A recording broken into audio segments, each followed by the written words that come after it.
Can you hear me now? Yes. I feel like an old commercial. Anyway, I was saying that I'd like to thank Hey, Les, everyone for you're right in coming. front of the camera. It's a very important issue that is taking place not only in our community, but in communities across the country. We're going to try to keep it fairly brief with the presentations. We have just a few brief presentations, and then the intent is to open it up so you can ask your questions. We're going to try to provide as much information as we can, and then try to take as many questions and comments that we can. But my name is Terry Shirley. I'm on several community boards in the community. I try to be as active as I can with the community, and most recently was invited by the county to sit in on the ad hoc committee meeting for short-term rentals for the specific purpose of reviewing and improving the Riverside County short-term rental ordinance. I don't know, is everyone familiar with the 927 ordinance? No. For those that aren't, you can find that on the Riverside County website. It's only 5 pages. The amendment is, the amended version is, I think, 11 pages, so it's fairly brief.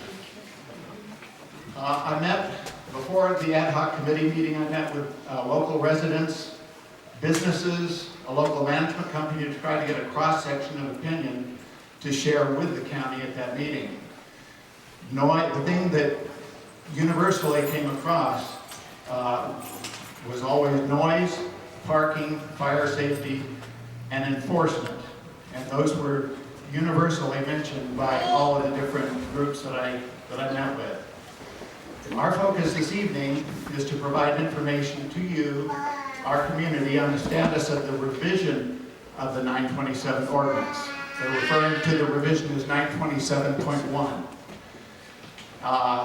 And to listen to you, to try to get your comments, your feedback, so that some of those perhaps can be added to this new revised ordinance, the final revised ordinance. For those who may not be well-versed on the ordinance, it can be viewed on the Riverside County website, as I was mentioning. The original 927 ordinance was released in 2016. Since then, the county has received a lot of input from a lot of people in a lot of areas of the county. And they concluded that the exponential increase in short-term rentals has caused adverse impacts that have the potential to endanger the health and safety of residents and guests, and the very environment and resources that attract visitors to the county locations. That's right off their website. The adverse impacts to surrounding neighbors and properties include under-permitted large-scale events, excessive noise, disorderly conduct, traffic congestions, illegal parking, and accumulation of refuse. Hence, the Board of Supervisors have held meetings with various stakeholders over the past year to create a draft ordinance that better addresses some of these issues. The draft is labeled 927.1. Read it if you haven't. It's very informative as to where the county is. This draft was posted on the county website for public review and input in September of 2020. So it's been up there for review for quite some time now. The board also convened the civil grand jury to review the draft ordinance, which proposed new standards for short-term rentals that would improve the enforcement aspect of the ordinance. The grand jury looked at other counties, interviewed various Riverside County Department personnel, and has provided recommendations for additional standards to be included in the revised 927 draft ordinance. We're going to get into some of those recommendations in a later presentation. The grand jury report can also be found on the website, on the Riverside County website, and I encourage you to take a look at that if you haven't seen the grand jury report. The planning department and Stephen Jones, the planning director, has reviewed the grand jury recommendations, which is why they're so important. along with numerous concerns and suggestions from county residents, including many from the Hill, and they've stated that. Stephen has said he's received quite a few from Hill residents, so probably many of you in this room. In conversations with Stephen Jones, the revised draft is now with County Council for review. Whoops.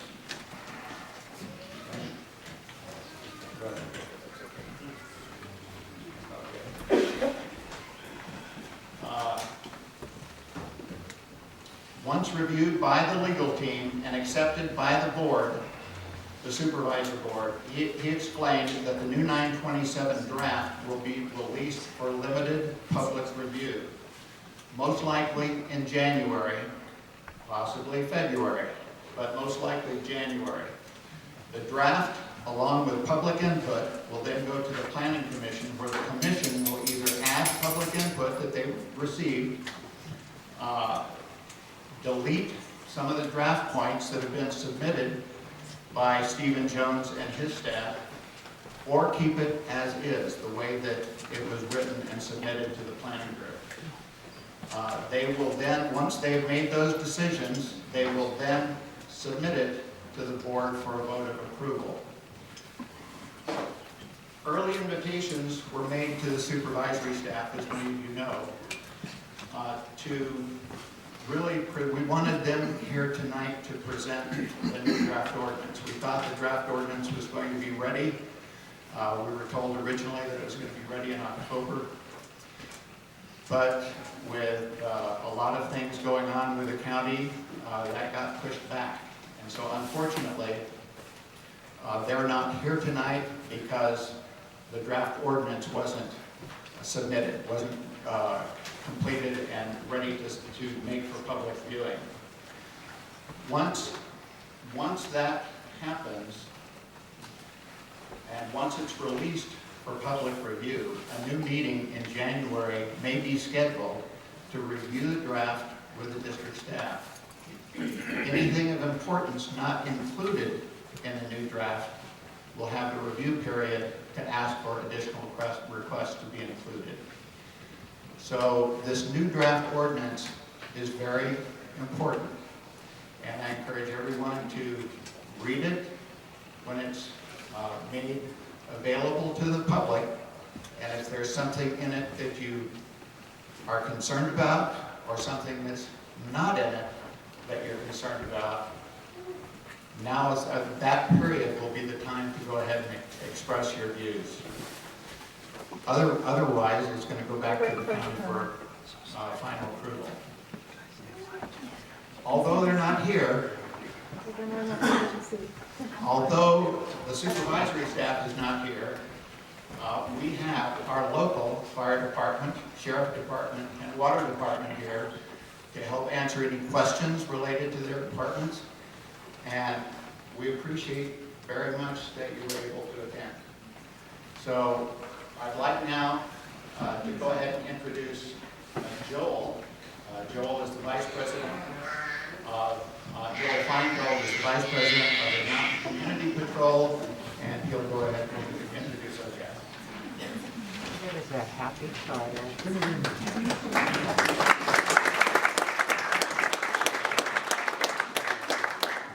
Thank you, Terry.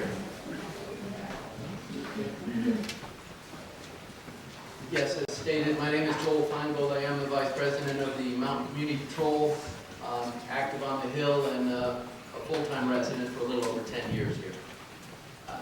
Good evening, and I'd like to thank you all for coming out tonight. I'm sure there are a few different reasons why you're here, but I'm betting many of you are simply a bit tired of having lost the peace and quiet you once had in your neighborhood.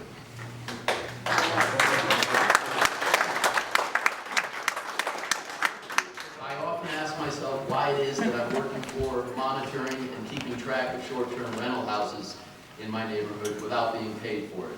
Not that I want to be, but unfortunately in some cases the opposite is true. I'm actually paying my neighbor's mortgage on their short-term rental with my serenity. Yes. Bottom line, there is a noise ordinance in Riverside County, and it's in effect 24/7. Yes, it's not as strict between 7 a.m. and 10 p.m., but it is still in effect. Our local sheriffs are here and available to us when and if laws are broken in our town, including a simple noise ordinance. It was relayed to me that it's really important when you do call a noise ordinance, give your name, your phone number, and the actual address of where it's happening, and you'll have a better chance of having it addressed. For anybody that wants to write this down, the non-emergency Hemet Sheriff Department phone number is 951-776-1099. Again, that's 951-776-1099. When you dial that, once the prompt comes on, just hit 5, and that'll connect you directly to dispatch, and then you can tell them what's happening. And that is non-emergency. Obviously, emergency, dial 911. I also want to make clear that our purpose is not to get rid of short-term rentals, but at the same time, the lack of oversight, enforcement of existing rules, and the sheer numbers that currently exist in our town is tearing at the fabric of some of our once quiet and peaceful neighborhoods. Yes, I'm a businessman, and yes, as many will argue, our town is a tourist town. But I will vehemently push back and let them know that there is a big difference between running a commercial business in a residential neighborhood versus doing it within the many commercially zoned areas of Idyllwild. Lastly, many short-term rental homes that have operated for a long time without incident in our neighborhoods have done so because they have prioritized and gone out of their way to blend into the neighborhood. Thank you. You're very welcome. I would like now to introduce a few of our guests that are present to answer any specific questions you may have. If you haven't had a chance, there's cards, plenty of them left. Fill them out. You can either for a question or if you want to make a comment, we are limiting it to 2 minutes because we have a lot of people. And if you haven't turned them in, fill them out and turn them in, and then we will read them and give opportunity later in the meeting. Introducing first, we have Peter Zababi. Chief Lamont is here from the fire department. We have Sergeant DeLoss, and we do have Lieutenant Winder and Rout. Okay. All from the local sheriff department, and I know that Sheriff is going to say a few words, and he'll also be available for questions. I want to thank everyone who made the effort to come out tonight.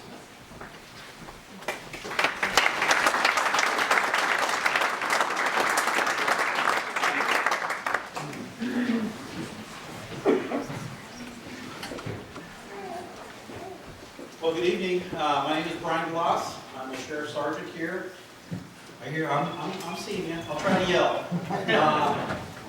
I work up here exclusively. So does my partner on the other end of the week, as do your deputy sheriffs, and we have a community service officer up here.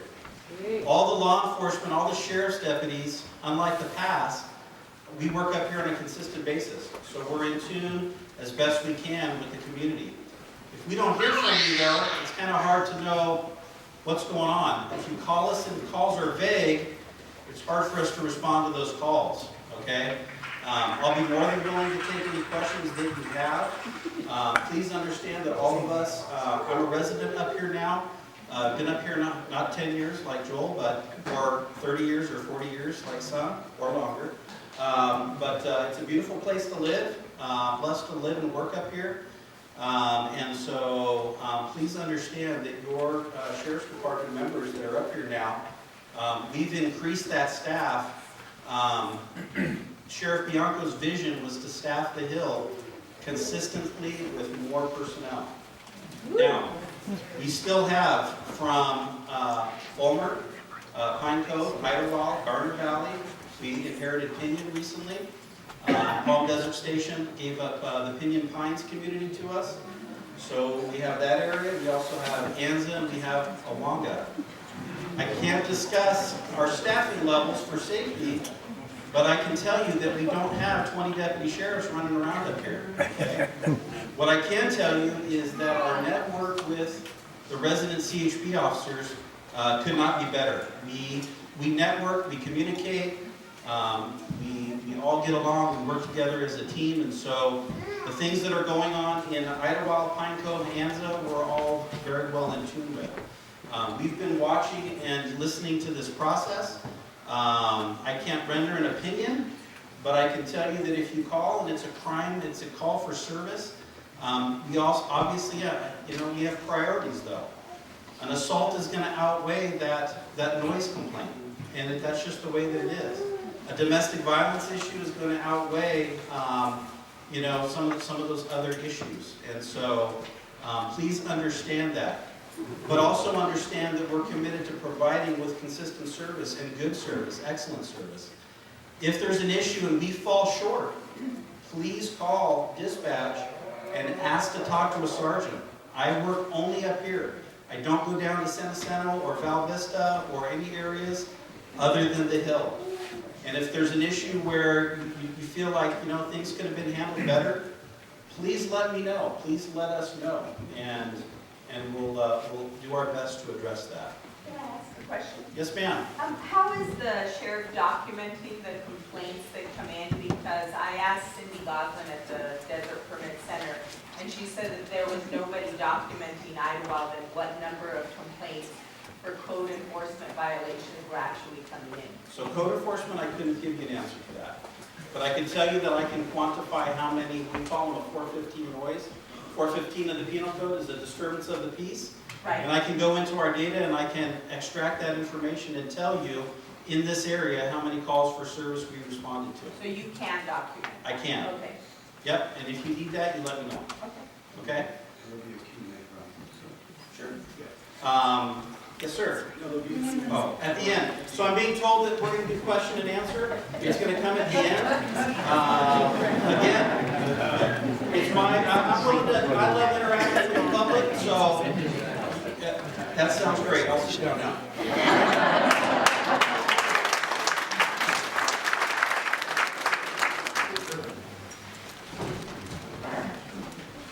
Chief Lamont is going to say a few words first.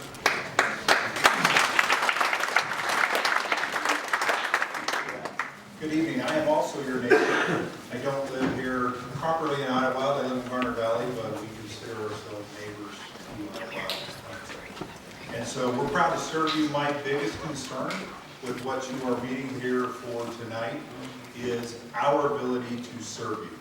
At the end of the day, we want to make sure that no calls for service go unanswered. And so we currently proudly give you 3-minute response times for EMS and 4-minute response times for fire calls.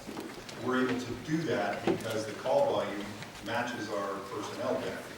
We're able to do that because you have been able to purchase new ambulances, new fire engines, all of the things that we need, those tools that are required to come to those answers or those calls for service.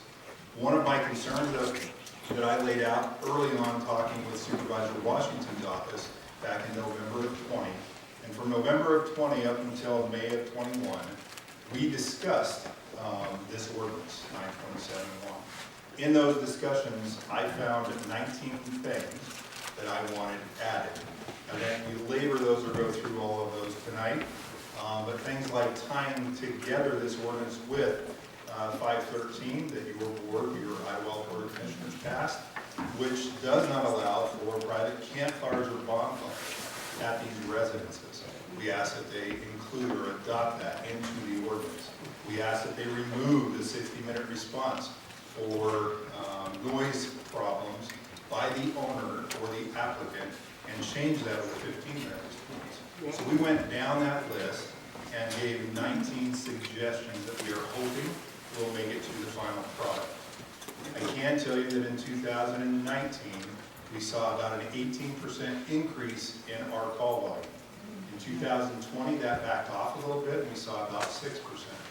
This year, we are on target for somewhere around 20%, which will put us over 1,400 calls for service.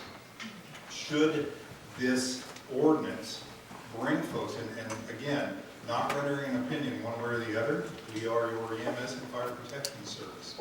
But should that start to cause a delay in your call response times, we are extremely concerned about that. Do we currently have the data to provide that shows exactly how many calls we run on these short-term rentals? No. Are we running calls from short-term rentals? Yes. The exact number we are trying to refine and bring that together so that we can give that data to the county to help with this discussion, so that we can avoid missing your calls for service here in the future. And I would be happy to answer any questions from the fire department's perspective with regard to 927.1 when we open up for questions and answers. So, thank you for having us. Thank you very much, Chief, and you'll have ample time to ask any of the panelists questions that you have.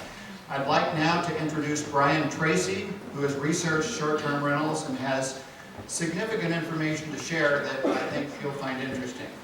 After that, Brian will then open it up to questions. We'll take your questions and comments, and we'll go as long as you want to go. But yeah, we'll limit it to two minutes per person, so if possible, get a chance to go ahead and express their opinions or answer or ask their questions. Brian?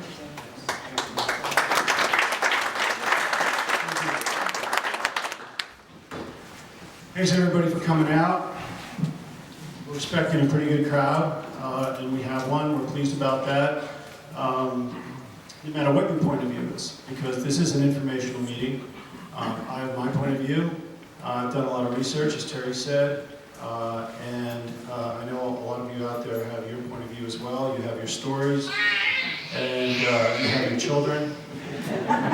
So, without further ado, I'm just going to dive in and try and give you an overview a little bit about how we got here and what we feel as concerned citizens. And for those who signed the petition, how many here signed our petition either online or in front of the post office? All right, thank you very much. I can tell you that we've closed in, as of this afternoon, on 1,000 signatures on our petition. So in a community this size, that's fairly impressive. And we did all that in under 30 days. Okay. So before moving up here with my wife full time, we had been coming up, I've been coming up to Idyllwild for over 15 years. Started with the Arts Academy programs. My wife and I moved to Palm Desert about 10 years ago to get out of LA. And so we witnessed firsthand in Palm Desert and the other desert communities what short-term rentals have done to the neighborhoods there. We witnessed it. It was a wave that came into the desert communities before it came here. And the desert communities, I would say a dozen years ago. Yeah. And so you're seeing now Palm Desert, Rancho Mirage just banned short-term rentals, if you're following this at all. Indian Wells has banned short-term rentals. La Quinta has put a significant freeze on short-term rentals and they're rolling them back. Cathedral City has done the same thing. So they are kind of ahead of the curve.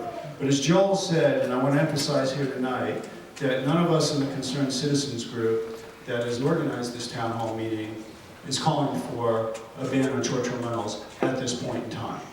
Okay? What we would like to see is a rebalancing of business interests, homeowner interest, and neighborhood interest. And we feel that that's out of whack. It's just grown and grown and grown. And it's threatening the fabric of our community, it's threatening the fabric of our neighborhoods, it's creating a myriad of problems. So, what are the numbers?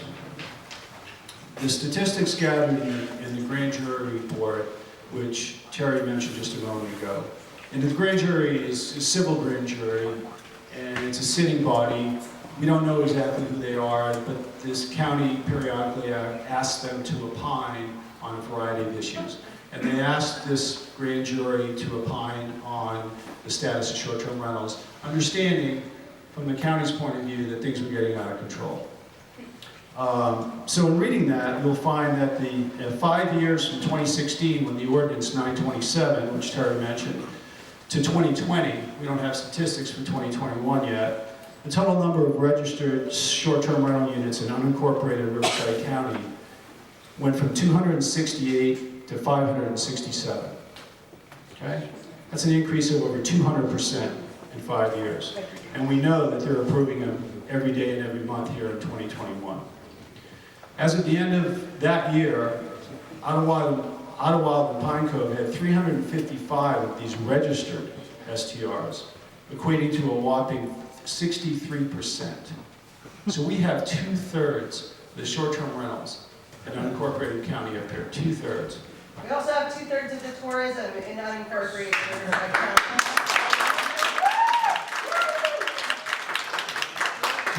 Do you have a statistic to back that up? I grew up in unincorporated Riverside County. Go to Nuevo and tell me people are going to rent there to enjoy their surroundings. Okay, can we wait for the Q&A? People were lying at post office. You'll get your turn. There were people lying at post office. How about you cap yourself at 2 minutes then? 2 minutes then. You can organize your own town hall this week, okay? It's not a town hall if you're the only one Please, speaking. please listen to Okay. the speaker. You'll have your chance. There's no, we don't have to be less than civil here. Okay? Let's just all calm down. Okay? So however, so 355 are the registered. Okay? These are the statistics, man. Okay? However, as we all know, not all STRs are registered. In fact, an online survey done by our group of available short-term rentals in Idyllwild, Pine Cove, advertised on such sites as Airbnb, VRBO, Vacasa, and others, reveals that there are over 600 STRs, okay, in our community, meaning that there are approximately 250 unregistered STRs in our area. At over 600, short-term rentals now account for 1 in every 6 dwelling units in all of Idyllwild and Pine Cove. Okay, 1 in 6. All right, that is a staggering number for a community of our size, for any community, really. So this is how we got here. In the past few weeks, myself and others in our group have sat out in front of the post office collecting signatures for our short-term rental petition and talking to residents from just about every neighborhood in Idyllwild and Pine Cove. And many of you have already raised your hand, many of you signed our petition, and many of you didn't. But we also had a very good conversation. And some of you took the material we had, asked very good questions, and took it home with you. And I hope you're also here tonight. In that time, we listened to stories, a lot of stories. From loud noise and raging parties every weekend, to trash all over the place the next morning, illegal parking, blocking access for cars, and if necessary, fire trucks. Illegal and dangerous bonfires in the backyard. One woman told me she had to make a call on an illegal bonfire in her backyard at an STR, and to add insult to injury, the wood was stolen from her. And most discouraging of all, several people, and one older gentleman in tears, telling me he's being kicked out of his long-term rental to make way for still another short-term rental. Okay? He had been in that home for 5 years. He had been renting up here for over 15. He has nowhere to go. He cannot find another home. Okay? So, on our petition we listed, and Terry mentioned some of these,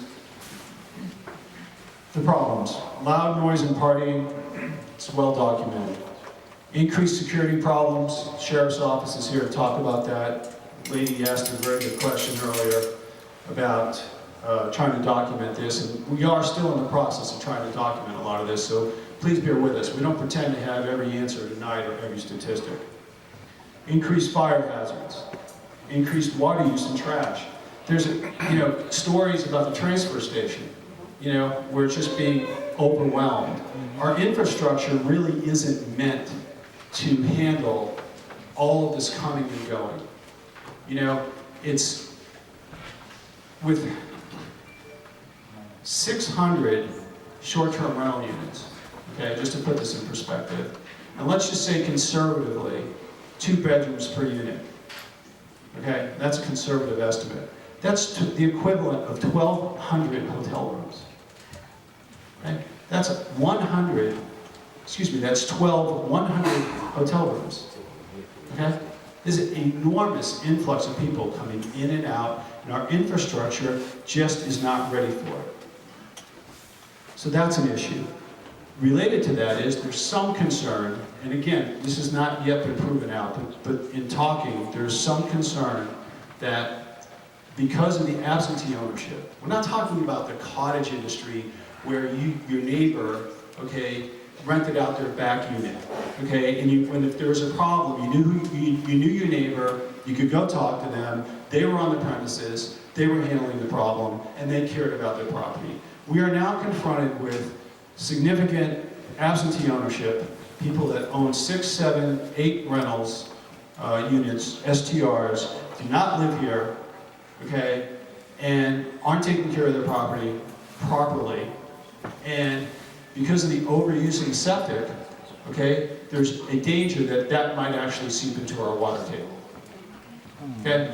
If that happens, it's going to be expensive, it's going to be ugly. Okay? I mentioned the short-term rentals creating a long-term housing problem.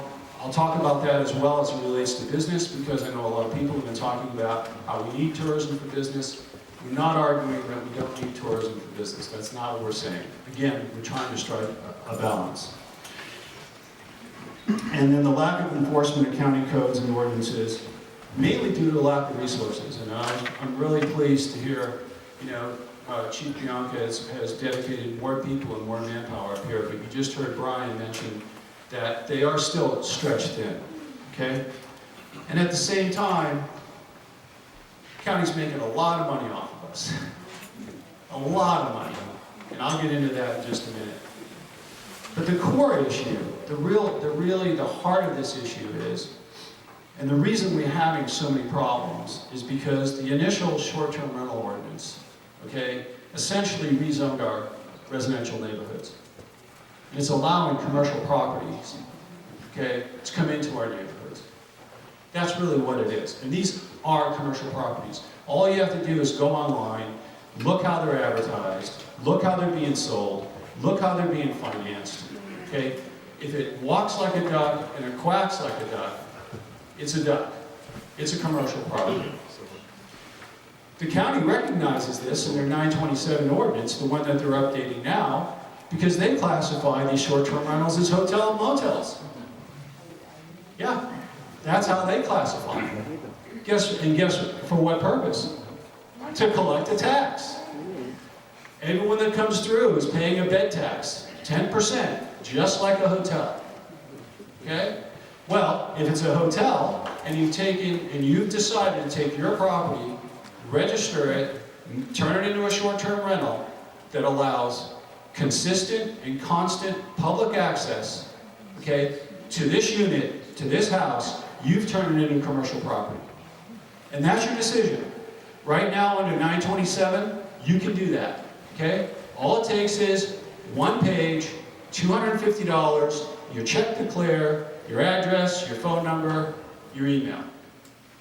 No property inspections, no ADA conformance, no checking to see if there's fire extinguishers, if the smoke detectors are working, nothing. The jacuzzi's up to health standards, nothing.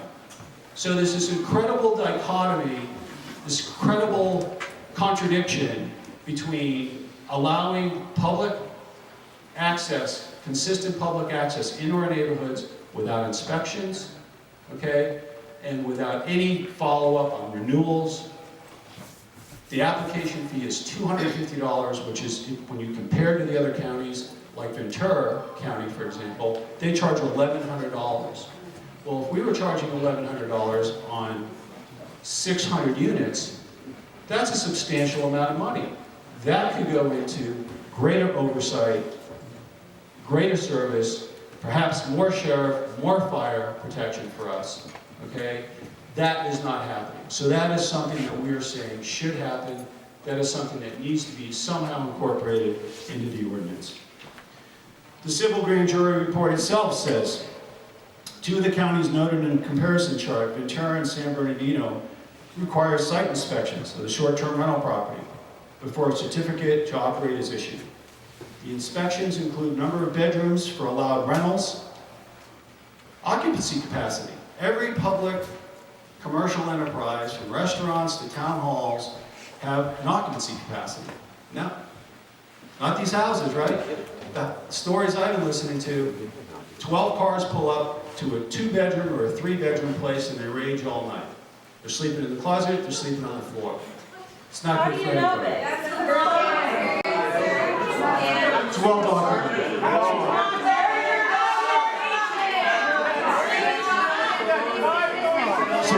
So you're against occupancy limits? You're against occupancy limits?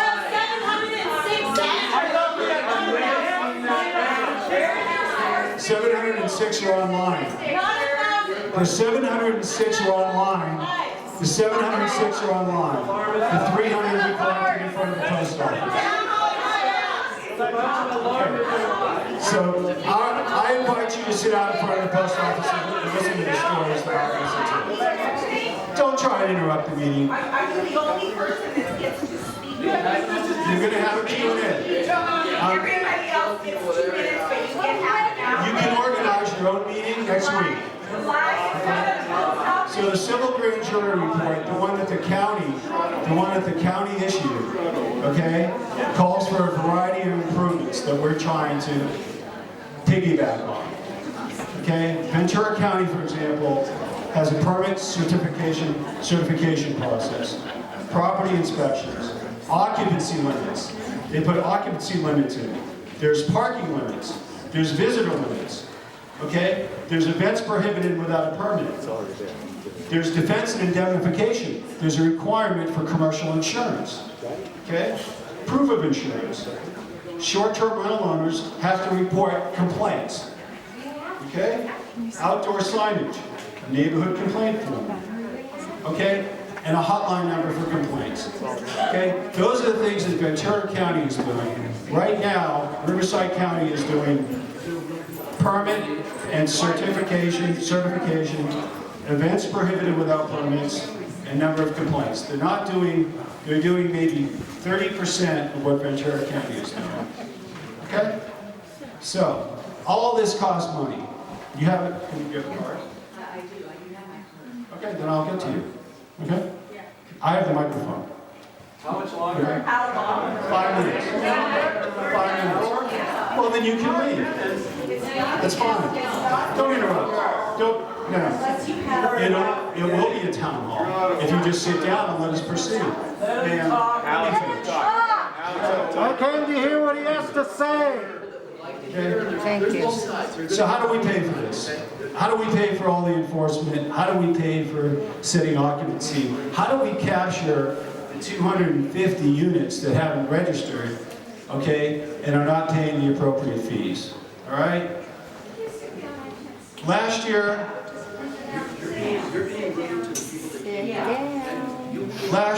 2020, the county collected a total of $1.6 million in transient occupancy tax in unincorporated areas of the county. Okay? $1.6 million. Okay? With our community having 63% of all the registered STRs, this means that the county collected $1,025,000, just a little over $1 million from us, just in Idyllwild and Pine Cove, in bed tax. And we know it must be higher now, and with the increased oversight, many of the unregistered STRs will be forced to register. And if all of the 250 that we think are out there, based on the online survey, that would add $700,000 to the figure. That's just transient occupancy tax. So now we're up to $1.7 million. We're not seeing any of that. Okay? In addition, there's fees when you apply, there's fees when you renew. Okay? Third, by classifying short-term rentals, which is what we're calling for to be classified as businesses, okay? They automatically then, their parcel and their property gets classified as a business property, okay? And automatically, the amount of money that's being funneled, sent, allocated based on existing formulas for property tax distribution, more money will go to the fire department and more money will go to the sheriff's department. So when you apply and get approved for a short-term rental, you get classified as a business, you need to have business insurance, and your property taxes that you're paying if you own a short-term rental, okay, more of the money will go to the sheriff's department and the fire department. And why? Why do they have that formula? That exists right now in the books. Because they recognize, and the county recognizes, that when a property goes into a commercial use, it requires more fire and more sheriff protection for all of us. Okay? So we're asking for that. Quickly. Tourism and businesses. Okay? This has been an issue that's been raised. And we understand that. I've been a small business owner my entire working career. I know what it takes to wear several hats to make a business profitable. Okay? I've done it my entire life. Okay? But there's downside to having too much. And that's what we're asking is too much. Well, how much is too much? 600? 1,000? Presently, it's unregulated and it's unchecked. I've talked to several business owners in town. They cannot find people to, not even employ, they can't find people to apply for the jobs. Fairway right now has 5 openings. They're not even getting any applications because the employees can't find housing up here. Okay? That can't be good for business. Restaurants are having the same problems. Okay? They cannot find and retain people to go and work for them so we can help the residents and have restaurants and have efficient service at our markets, both markets, because they don't have enough people. All right? The other thing that we're forgetting, I think, is that given the demand up here now, that Idyllwild has been discovered, there are many, many people that I've spoken to that want to be up here full time. And they're having a hard time finding a place. So the proliferation of the short-term rentals is in some ways, and I don't have the statistics here tonight, preventing people who want to live up here full time. And these people, this is a quality of life issue. The people who rent up here, who work up here, who want to be up here, these are the people that volunteer. They volunteer at the Friends of the Library. They volunteer at the Art Alliance. They volunteer at the Optimists. These people become a part of our community. Not somebody who's just cruising through for one night or 2 nights on the weekend, pounding down a few beers. We're not. I have several short-term rentals in my neighborhood. They're well maintained, they're well taken care of, and the people that own them are good people. Okay? They are. And I've had no problems. I've had no problems personally. But that could change in a heartbeat. That could change with a property sale. That's the problem. And if you haven't had a problem yet, like me, and you're fortunate, okay, it's not a matter of if, it's a matter of when it's going to happen. That's the unfortunate thing, and that's what I learned sitting in front of the post office for 16 hours over the last 3 weeks, listening to other people's stories, and I have empathy for them. And that's a lot of why I'm up here. I'm going to be fine. I own my home, I'm in a good neighborhood, I know my neighbors, I'm going to be fine. That's not why I'm here. I'm here because I think this community needs to find a balance between business, tourism, and the irreplaceable assets that are our neighborhoods. Thank you for listening.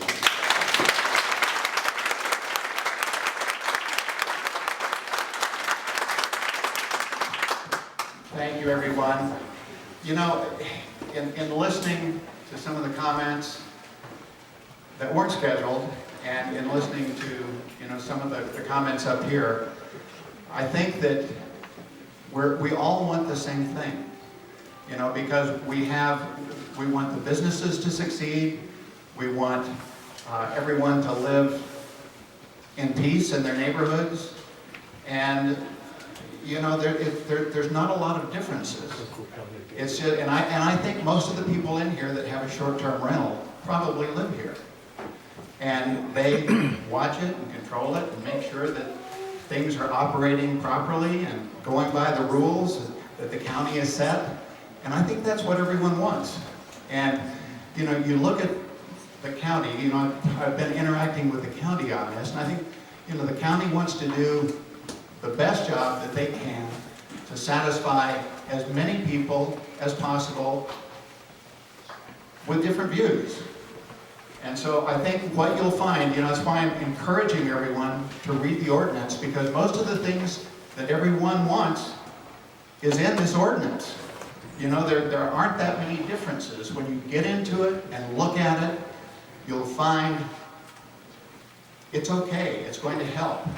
And so, please do that. Please look at it, when the new revised ordinance comes out for public input, read it, and give your input. I think the majority will be satisfied, will be pleased with what's included in that ordinance. Anyway, we'll open it up to questions now.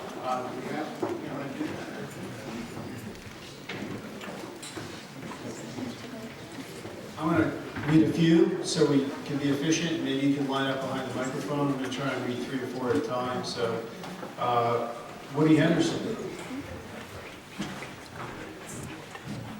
Rita Reyna. John Brown. Mark Dean.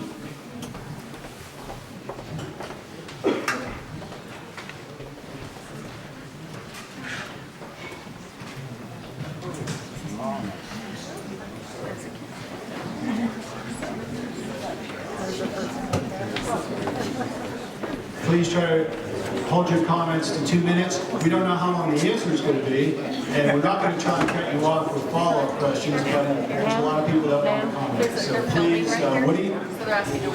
Thanks, appreciate it.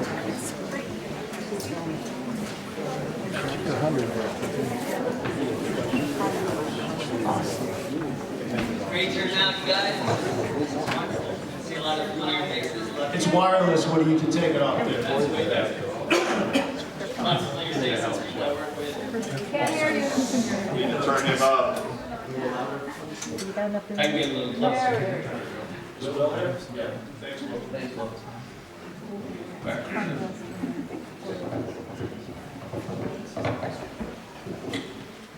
Woody Henderson, full-time resident in Pine Cove. My family short-term rented our cabin in the 70s and 80s. I recently bought out my siblings so we could live out our dream of growing old here in this wonderful community.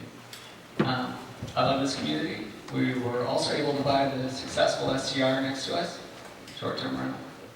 Seeing the need, we decided to rent it long-term. We ended up with a gal who is a wonderful, integral part of our community now. For the past 8 years, we've been trying to get the other STRs by us to manage responsibly and follow the law. We have failed. Issues we encounter weekly include vehicles blocking the road, vehicles parking in our driveway, vehicles driving up to our porch late at night because they are lost. All-night parties, trespassing, burnt firewood thrown outside into the pine needles. We've seen this multiple times. It's just people just simply don't understand. Forest fire evacuation is another concern. 85 people died in the Paradise Fire in a town just like ours. Some of them died in their cars trying to get out of town. A limit to STRs would significantly limit dangers to all of us. I would like to help protect our community and fellow residents from these issues. These are unsupervised businesses in residential areas with clients on site 24 hours a day. But there are solutions. With STR limits, we maintain healthy tourism in Idyllwild. Limits that have brought back resident quality of life in other California communities include Laguna Beach, South Lake Tahoe, Santa Barbara, Del Mar have restricted STRs to commercial areas. That would be huge. Santa Monica, West Hollywood, Malibu, Long Beach, and LA County unincorporated require owner-managers be on site when the STR is being rented.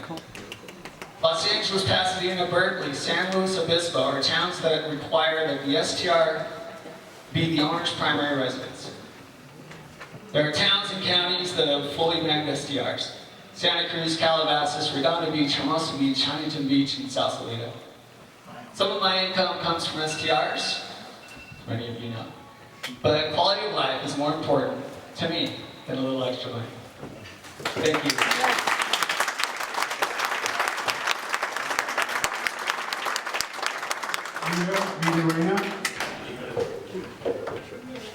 Hello, can everyone hear me? Yes. So my I come to Temecula almost every year with my family, and we have a great time, but we stay at a vacation rental, the same one each time, which is the people who own them are considerate. They take care of all the needs we have, and I think they are only 100% plus for the community that they rent. They also live in the community, but they have several vacation rentals.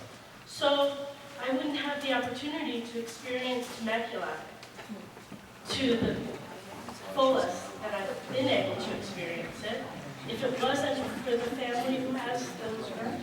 So I also live in a place that there's high tourism. And I understand how tourism can really attack the infrastructure of a place you live in. It's a fine line.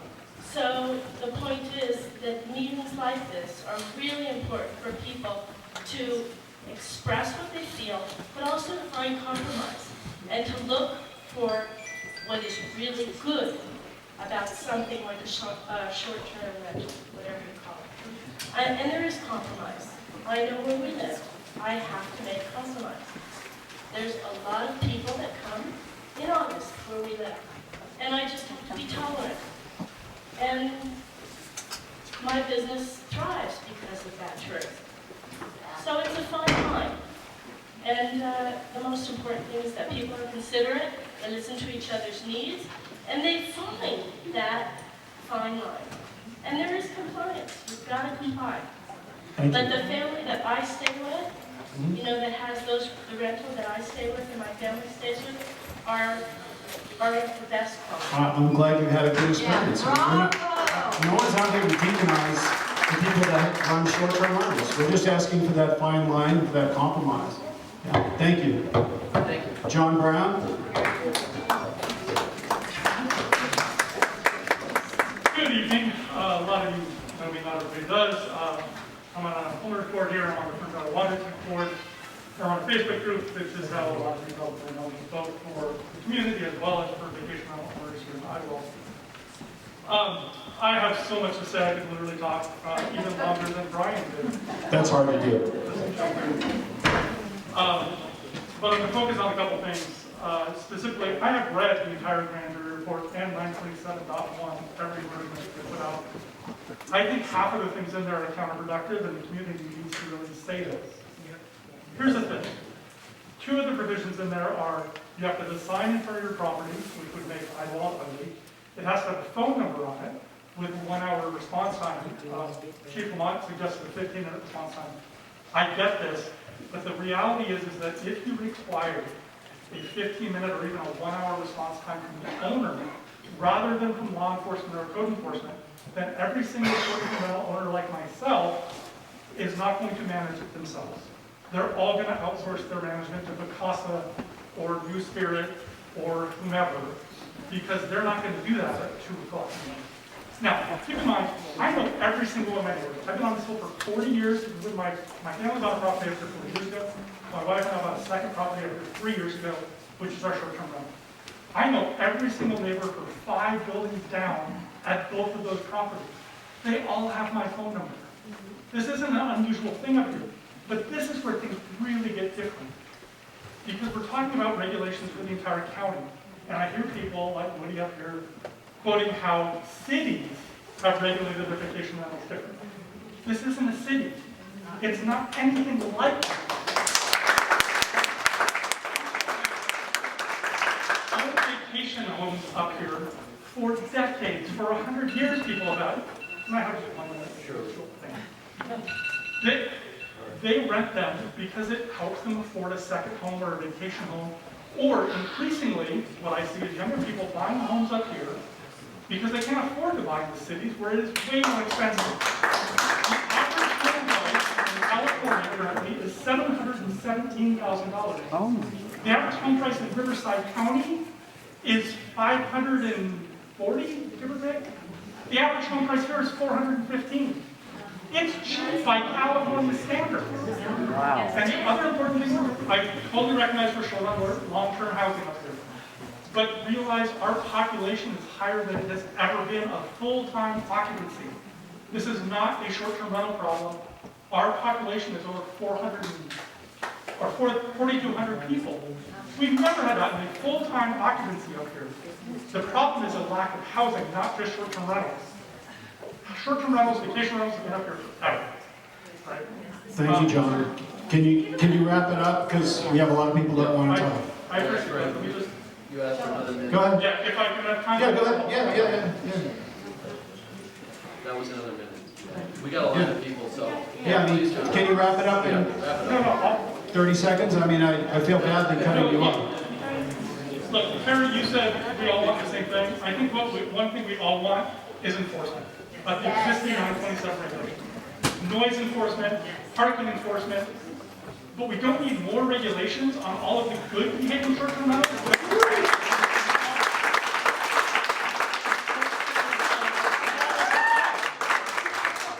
Thank you, John. Mark Dean. Thank you for letting me speak. I'll make it brief.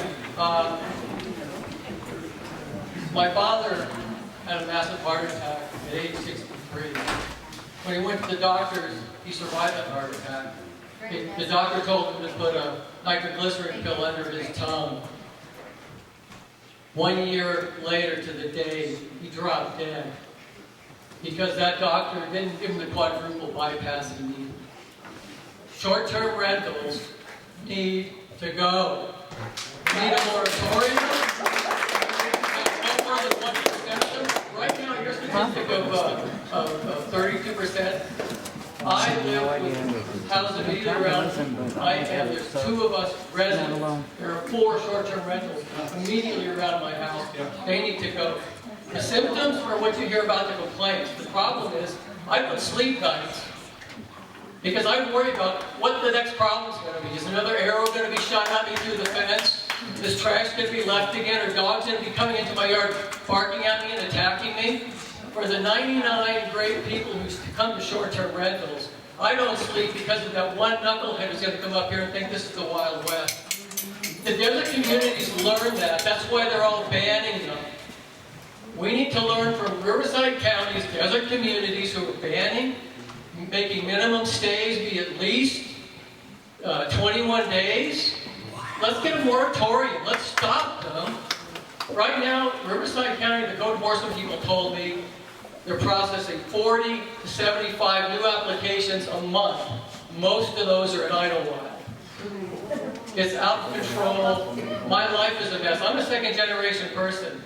You know, if the heart attack from the wrong medication didn't kill my father, having to live here with all the problems of short-term rentals would. I don't want that to happen. Thank you, Mark.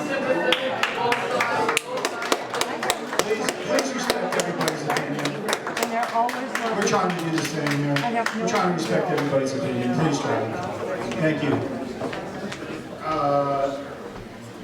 Let's see, Dennis McGuire. I'm not in line.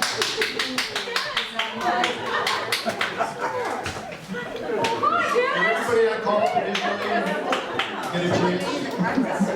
Oh, yeah, I'm sorry. There's a, by the way, there's a, Joel, there's a, what, a dark blue Subaru? Subaru up by the church, it's blocking. Has anybody got a parked Subaru up in front of the church that's blocking somebody? Peter?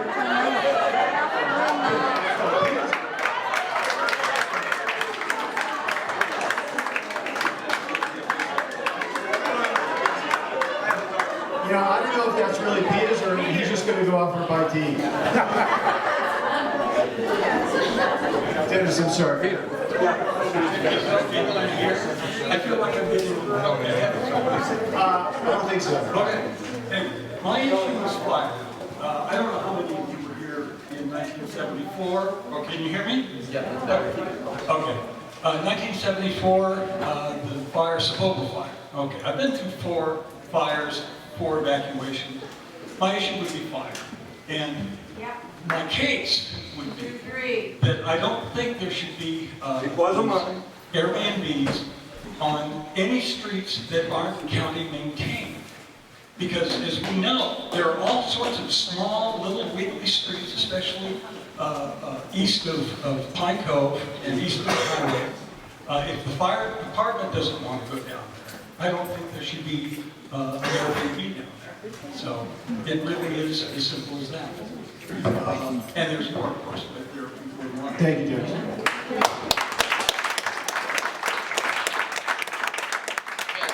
The next thing, just real quick, so that wasn't his Subaru? Does anybody have a Subaru?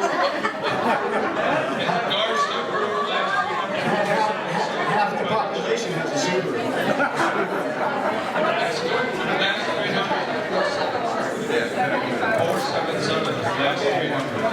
All right. Okay, thank you. And I'm gonna make a quick comment. You know, we can make a little noise on both sides, and both sides are represented here, and that's good, and it is a town hall. So, you know, just respect the person speaking, don't interrupt, but you want to cheer for either side, that's great. You know, we are here as a town hall, and everyone in town is represented. So, you know, have at it and have fun. All right, Wendy Smith, Mark Skiles, Martha Sanchez. Sorry with the can't read everyone's handwriting. And Gary Agner.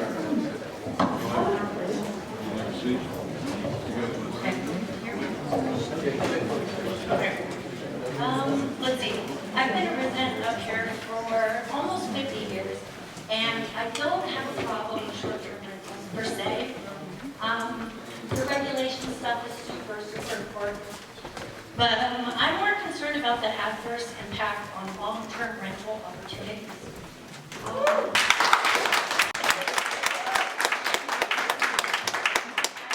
I have friends up here, family up here, that have had to leave.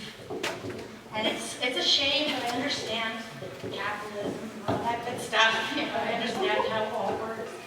And I understand that a lot of businesses rely on short-term vacation rentals. I mean, to upkeep them, and they buy lots of good stuff, all that wonderful stuff. So I'm not here to say I'm against short-term vacation rentals. However, I feel like there should be a cap.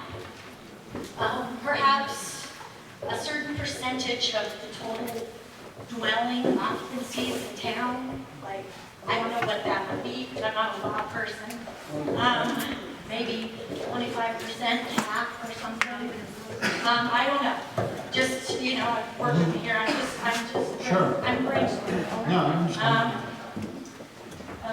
Let's see what else.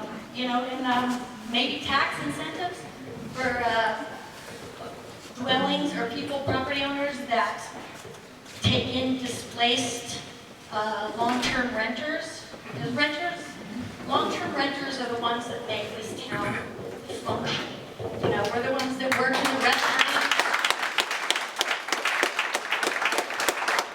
We're the ones that, you know, prepare the food and teach your kids and all the good stuff that it takes for a community to function. So, I don't know if a cap is even possible. And I don't know, maybe a lottery system, everybody who wants to be a short-term vacation rental, you know, puts in a random number generator and you get a certain percentage of those. I don't know. But I know that, like, there's got to be a balance, because it's like, you know, if everyone's going to have the money incentive, okay, if everyone's going to look at the money incentive, you know, it's 600 up here right now, short-term vacation rentals. What's it going to look like at 7 or 8 or 900? Like, what is it going to look like? We agree. We agree. There needs to be a balance. Thank you. Mark? Is Mark here? No, I'm Mark, actually. Okay, sure. So I do agree that there needs to be a balance, and I do agree that every vacation rental should be paying their permit, and I do agree that long-term rentals is all what we want. But because of COVID, the short-term rentals are not the ones that made long-term housing a problem. So what happened, remember, A lot of long-term rentals didn't pay their rent for the year, and people were afraid of that. I know 5 property owners that didn't get paid all year, and they were afraid to rent their houses on time. So that was part of the problem. It wasn't the short-term rentals that created the problem. Well, It was we're not- COVID that created the problem. We're not saying it's only short-term. I'm just saying that we have to get the facts as a community together. The fact that you keep saying there's 600 short-term rentals here is not a fact. The It is a fact, fact. no, it's not a fact. because Go online and check the advertising. The advertising on VRBO, Airbnb is all multiple. I talked to Cindy Goslin, and she's the one that hands out the permits. And she said 382 vacations. Now, if there's more, then we need to document them, and we need to charge them. Riverside County collected over $1 million, like you said, from us. And it used to be written into the TOT law that some of that money came back to the community. Come back to the community to help with enforcement. Back to the community to help with trash cans, maybe. Or back to the community for signage. I don't know. For spies to be spying on all of us. Whatever. I have 50 vacation homes, and I've had four complaints this year. 4. In over 2,000 rentals. And I responded, as you suggested, in 15 minutes. So I am very much for enforcement. But what I don't want is for our little town to die because a few people are irritated with their neighbors. We have to remember, when I first moved here, I juggled 3 jobs to live here. This is a tough little town. And if the businesses nearly this year are being profitable, this year and half of last year, ask any business owner. I don't know why more business owners are not here, but we need to, as a community, really understand that Idyllwild is unique. It's not whatever the other cities are. I mean, it's not Santa Barbara, and it's not Temecula, and it's not all of those, cities that enforce the blockage. That's fine. Idyllwild is unique, and if you care about Idyllwild like I do, then you need to get the facts straight. And if we're going to come together as a community to live together in peace, then we need to get the facts straight before we start shutting people down.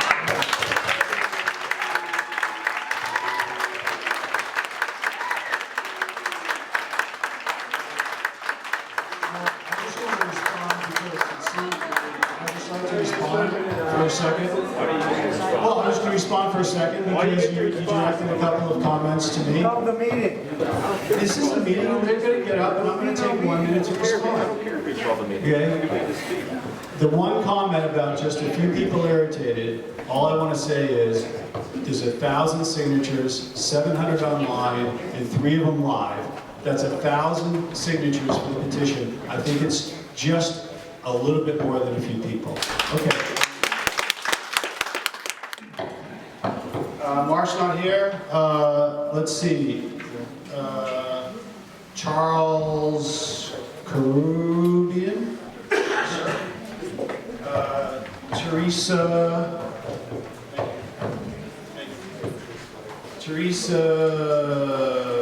can't read your handwriting. I apologize. And Steve Murphy. Oh, are there people from the first round that? Yeah. Well, I'm sorry, come on up. I asked that question. No, I apologize. I didn't hear my name yet.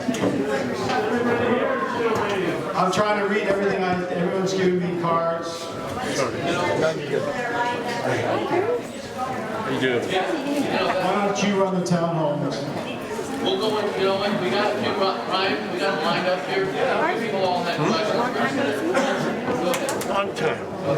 I didn't know if I'd recognize Did you you or state your you'd name? recognize me. Okay, Sherry. I did listen. You gave a lot of statistics, Yeah. and you said what money is in cities. But what really is true, there's a lot of people out there that are doing SDRs and not telling anybody. They're doing it they're not licensed, they're not bonded, they live here, all they want to do is rent. That's one thing. I'm sorry that one of our officials from the Riverside County is not here. That's a shame, a terrible shame.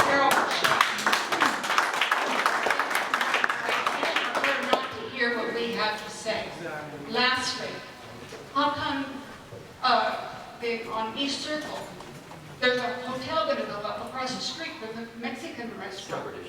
Separate issue, and it doesn't matter if it's a separate issue, it's more people. It's the same issue, bringing in more people. Well, is it okay if I respond to that? Yes. Okay, so this really drives home the point, the difference between the short-term rentals and a hotel that's trying to go in. The hotel has been working for 2 years to get approval for 12 rooms in a commercial district that allows the height, that allows the use, okay? It's properly zoned, okay? And in the 2 years that they've been applying and going through California environmental quality controls, other kinds of reports that are necessary to put 12 rooms in, the county's approved about 150 short-term rentals. So they've approved about 300 rooms to come into our neighborhoods, while someone who wants to be a business owner, and we've heard from business owners here, is struggling to put 12 rooms in to bring tourists in. I think we've got our eye on the wrong ball. I agree. But don't forget those that are not reporting, and they're not getting the bed tax. Riverside is being undercharged, underserviced by that bed tax because of all of the people. And I'm not against STRs for like the lady that has so many. If you go, she lives here. I say put a cap on it for those that don't live here.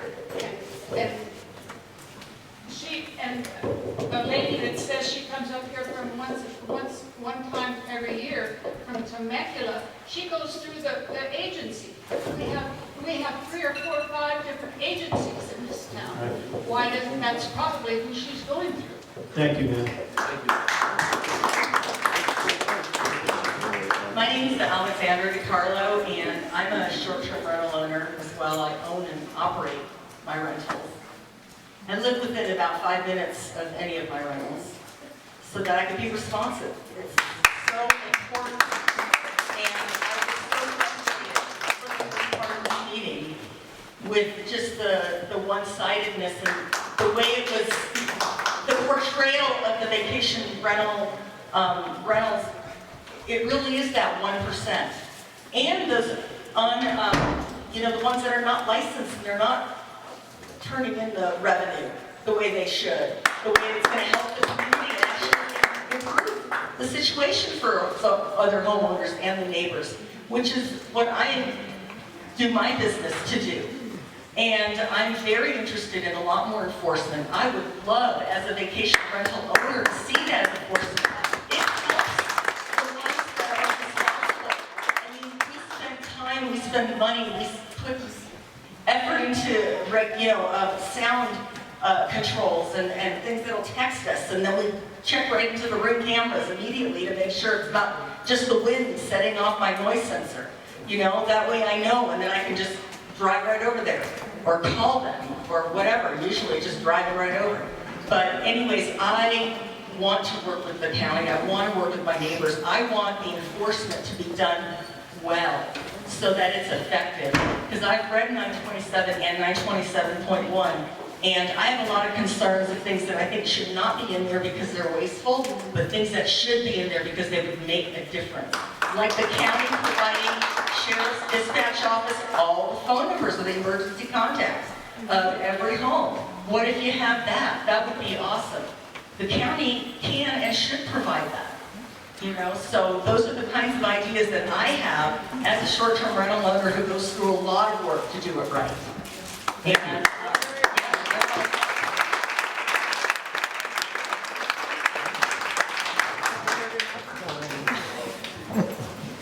Hello, I'm Karen Palmer, and I've been a part-timer here years since I was 8 months old, but I'm proud to say my dream finally came true. I'm now living here full-time for the last year and a half.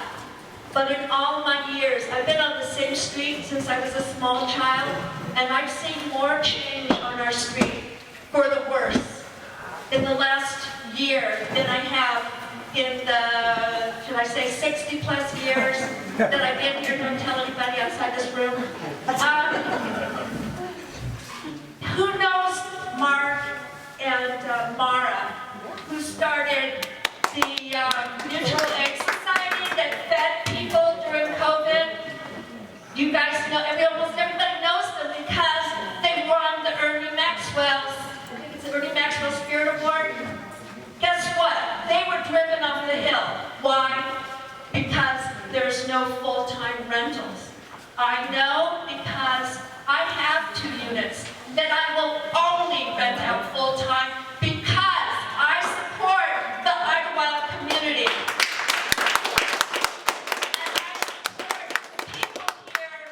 Who work here, are the hardest workers here, who have no place to go.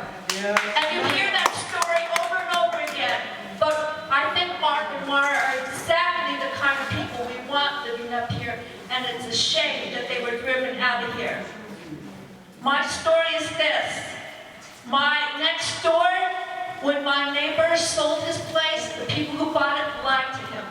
They said, oh, we're looking for a place during COVID to hide out, and we want a place on the creek, blah, blah, blah, blah, blah. No, they own 3 or 4 vacation rentals. They do not live up here.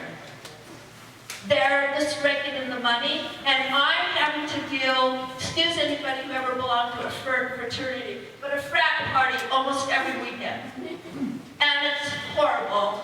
And they allow 10 people, at least, I need one more, and 3 dogs. Okay, which drives my dogs crazy. One more point before I wrap up.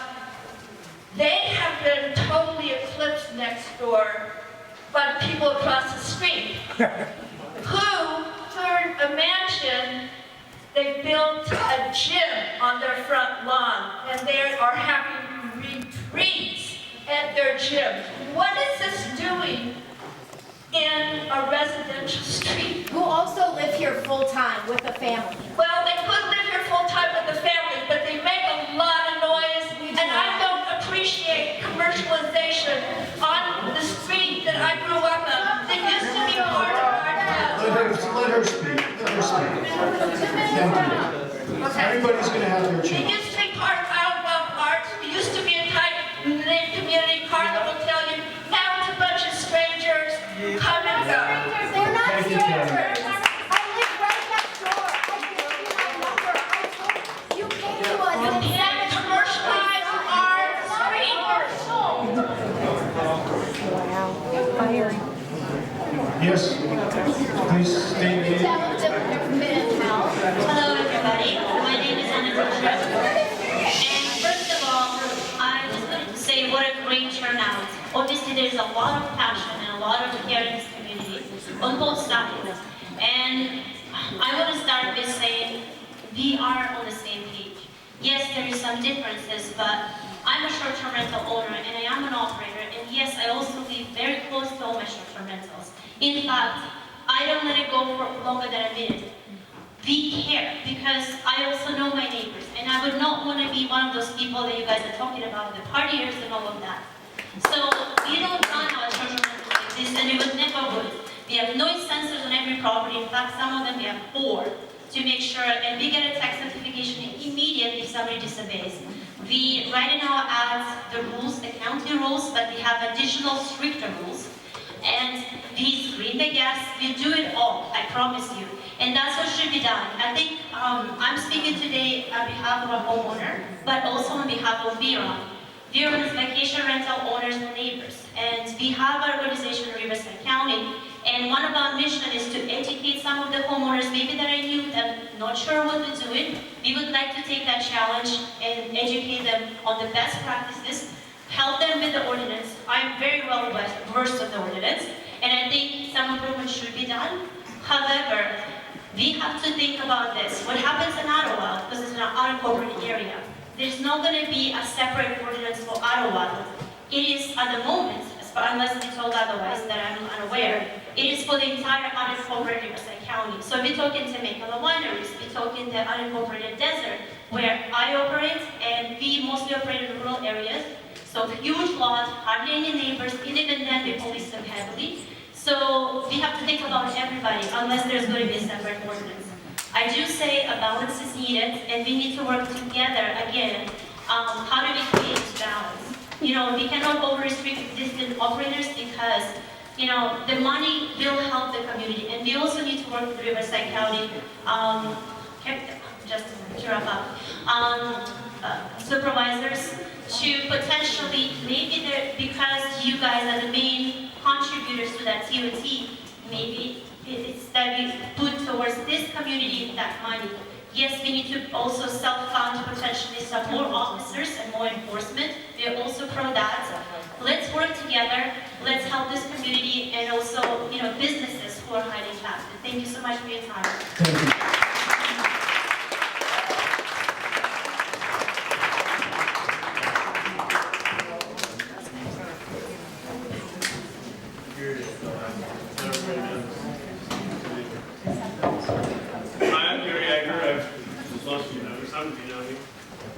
I have to take exception, quite a bit of stuff that was said up here. When you say there's 600 rentals, that's just not true. My rental is on VRBO, it is on Airbnb, it's on Booking.com, it's on Expedia, it's just all over the place. So you can't count it 5 times, right? I do believe that there's more that aren't they're going under the table, that aren't being taken care of, and I think that they should be. Right? We need to get everybody, but that's a problem with enforcement. We have laws now that are not being addressed. The county is not doing their job. They're not, you know, it would be easy. You could do it. You've already looked them all up. You could go and get everybody and get, you know, they could hire you, and you could find those people, and you could, you know, or somebody like you could go out there and get them paid up, right? So that's not, you know, everybody should pay. I agree, everybody should pay. But, you know, you can't just say the 600 because you count the 600 on all these sites. We factor in multiple listings. Go ahead. They do it by address. You know, there's properties that are they're zoned differently too. They're being treated the same. So this clearly is going to have to come up whenever this happens. But my property is in an R3A, right? I'm not in a residential zone, but it's across the board, right? So there's a lot of inconsistencies and things that aren't fair to the property owners. Well, if you're in a R3 or if you're in a commercial zone, sir, then the short-term rental ordinance doesn't really even apply to you. Oh, yes, it does. Yes, it does. How does it not? I can't just declare I'm a hotel. You've already talked about the guy with 12 rooms, right? Right. So I can't just declare I'm a hotel, even though my property is zoned for it. Right? Well, what I'm saying is that the recommendations that we're making, okay, for short-term rental owners, okay, the thing that we're focusing on are those that are in R1 zones. Okay. That's my point. But that's not how it's going to be applied. It's going to be applied. We don't know how it's going to be applied. Right, it's going to be across the board. And just so, you know, when Brian stands up here and says, oh, we're not trying to ban them now. He actually said now. That is the goal, right? We don't want them. And the person, 2 people ahead of me, don't want them. There's a lot of people who think they're pissed off with their neighbors. And they don't like, you know, they just don't like all the traffic on the street. I do have to say though, I looked on the town crier yesterday. There were 5 noise complaints in 30 days. 4 of them were during the day. 1 was at 12 o'clock. 2 of them were on the same street. So it's probably the same noise, right? So if all this is happening and all this horrible stuff is going on, why are people calling in? Bravo! Right? If it's not going on, how come we have 1,000 people sign our petition in 30 days?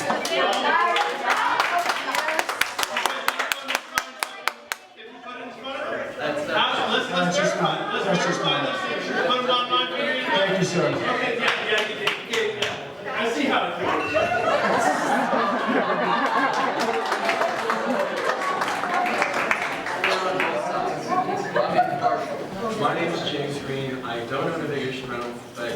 bought here about 6 years ago, and if an increase in vacation rentals means what I've seen, the change and the improvements, and the town transformed into something different, then I'm like, bring them on.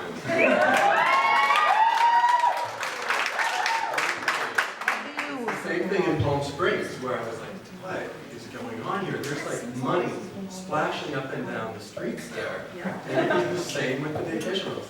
I also own a house in Palm Springs. It's 135 there in the summer. So, but I love my place here. In fact, the more I'm there, the more I want to be here.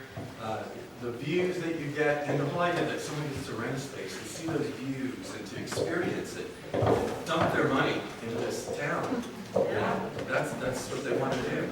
But let me tell you, you start talking about restrictions and laws and codes and all this, you might as well move down to Palm Springs, because they got their thumb on you like this. You can't turn around sideways without having to fill out a permit, fill out a form, pay some money, because that's really what it's all about. Government wants more money.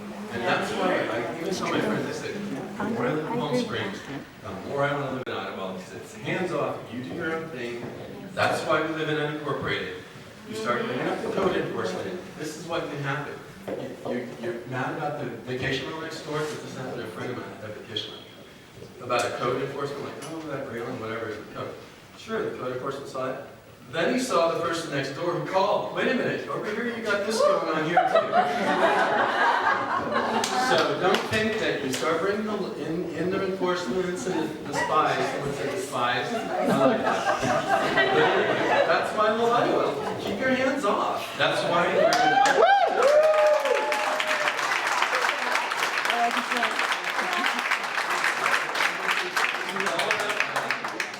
I told someone I was going to talk, just kind of like, I'm going to go. I'm going to actually say They said, Idyllwild is in gross. It's quiet as a mouse up there after 8 o'clock at night. I need air. I've lived here long enough to have the dog at the VRBO next door to me attack me, or my husband coming out of the garage, have the frequent flames behind on the wood deck, have the loud noise, call the agencies that are supposed to be in charge, and not be able to get care of a hold of anyone. I've seen the situation where we call, we go to the door and talk about to the people about the noise, and we get nowhere. So I really applaud the idea of more enforcement. I also applaud the idea of those people here who are residents here and take a responsible approach to the people who are renting. What a change from our situation where we have people who are doing it just as a business who don't live here at all. But my issue today is about the fact that I live in the Fern Valley Water District. We are at stage 3 for water concerns right now. And I would like to know if we couldn't have a moratorium so we could study and get the data about what amount of water usage some of these places are using as compared to previously. Right now, when you think of the fact that the little 3-bedroom around the corner from me has an occupancy of 8 people, what does that mean when there are 2 to 3 rentals a week and all the linens for those 8 people, besides the hot trash, besides toilet flushes, all the rest? Because that's not the average number of people that are in a household here. So I talked to the people at Water District about it, and they said we'd be really interested in looking at that data for those particular houses. But at this point, we haven't. So I think for understanding what the impact on our community truly is, we have to consider not only fire, but also water. Thank you.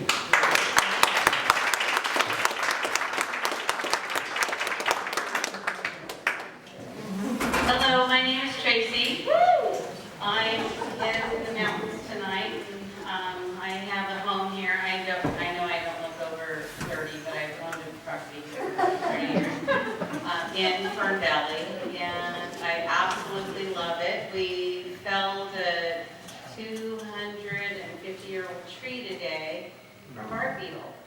So I want to remind all of you residents that have lived here for a really long time, being here in 30 years, I've survived 3 fires. Those of you that have been here that long, you know how severe those were. 2 huge droughts where I lost damn near every plant I ever planted on my property.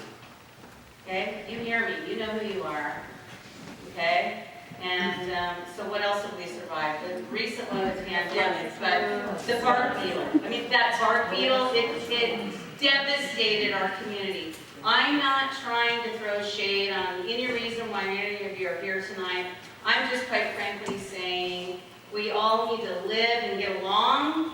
And if I can include people up in my property, which I have in the last 10 years, and I'm thrilled to do it, I am a participant of Airbnb. I have 500, count them, 500 5-star reviews. There's a reason for that. I've never had one complaint. So any of you that are renting out your properties and you want to continue to do it and continue to make a little bit of money off of that to offset your debts that you have to pay for your mortgage or what have you, you can do it. You just have to be absolutely responsible. And I am thrilled that I have tonight to clean that because this mountain has meant the absolute world to me for 30 years, and it has been harder than hell for me to maintain keeping it, and I never want to give it up, and I want to make sure that my children, who are adults now, can be here with their children and their grandchildren, where we can keep handing our properties down. So please, please, please, please, please, listen to everything that I just said. Everybody stop fighting, and I get what this is about, these short-term rentals, and I know how horrific they can be, but if you own one, be smart, be responsible, and do the right thing. For everybody. First thing, give me just a moment. Okay, here's my biggest deal, and my people that stay at my place, they know it. I say, don't bring up a single grocery. Don't buy a log. Don't buy anything. You come up to our mountain and you buy it from the businesses on the hill because they need to thrive. We've been through so much.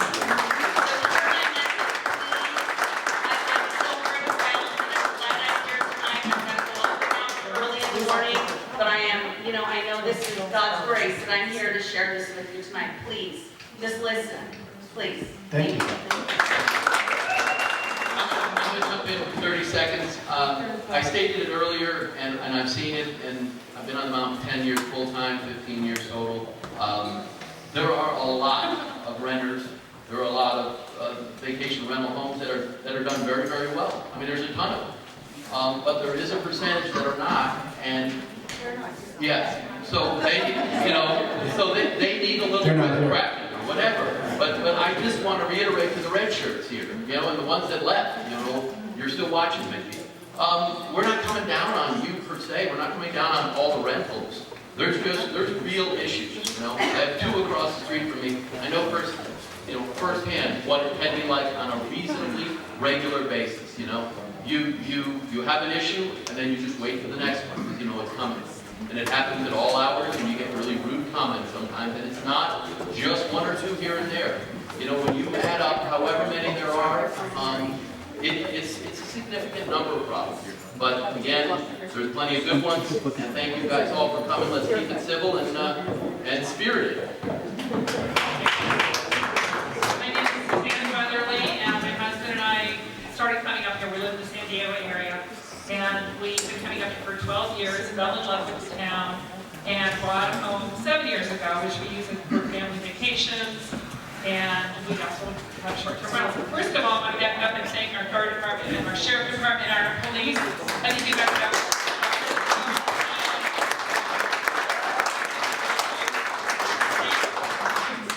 I traveled all over San Diego and Riverside counties, and trust me, just to give a little perspective, the housing shortage, the rental shortage, the water shortage, the employee shortage is everywhere. It's in California. It's a worldwide problem. So, welcome to California, and the building, the lack of housing is also to a huge degree a California problem. There's so many regulations and bureaucracy and over-engineering and codes, and there's just, that is a huge problem with creating more housing in California. After all the things that have been mentioned, the 243 being shut down, the fire, COVID, the town was hurting. We would come up here and people were literally begging us, please buy something from us. And the town was dying, and it needed tourism to bring it back. And that came back to a large degree because of short-term rentals, so that people could come up and get out of their four walls and get here. So I love the businesses here. We support them all we can, and I know we all do. A lot of us have already mentioned, and I think we all agree, there's already laws and ordinances in effect. And if we address enforcing those and cracking down on the unpermitted STRs, that would be huge. That would be all we need to do, is enforce what's there. We don't need a lot of extra regulation.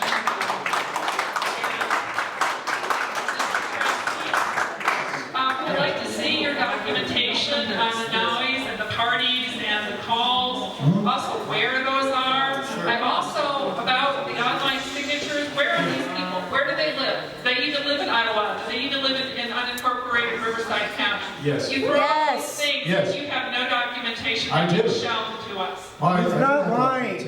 And the town crier. thank you for the question. Thank you for coming. Couple of points, okay? I'm glad that the people here that are coming here and they're wearing red and you have your unity. And a lot of these people, like Joel said, are operating their STRs in a very responsible manner. Unfortunately, I'm afraid that based on, and I think several of us should sit together in front of the post office and listen to the stories and listen to the people that come up. There was a comment made earlier where you put something in front of somebody, they'll sign it. That's hardly the case. I think you're underestimating the people up here. They asked very good questions. They had incredible stories, and they are inundated, like Joel has been, with people who don't run short-term rentals the right way. So our only issue is, how much is enough? What do we do? How do we weed out the bad apples?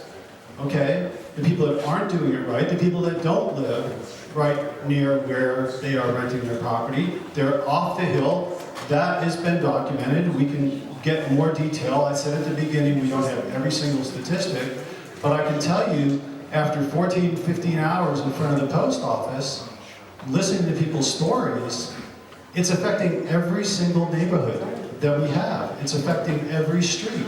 And these are commercial enterprises, and they need to be operated in a way that we expect other commercial properties to be operated. I mean, it's just as simple as that. Mr. Tracy, what you're saying is just not true. How so? The area is quiet, you're not giving any documentation. Your signature. Those times, no. That you had it to 100 times. Okay, thank you. Yeah, go ahead. There's one last thing I'd like to comment. They have a court ruling this year here in Southern California that short-term renting, please look it up because it's in the courts and it's set a precedent.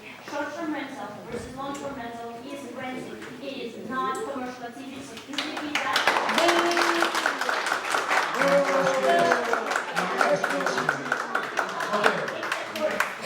Let me ask you this then. Does the county impose a bed tax on long-term rentals of 10%? Yes or no? No. No, yes or no? No, that was annoying because you mixed. Yes or no? Do they impose a bed tax on long-term rental? It's a bed tax. It's the same as a hotel. Well, I'd like to see the court ruling, but the bottom line is if you're taxing it as a commercial enterprise, it's a commercial enterprise.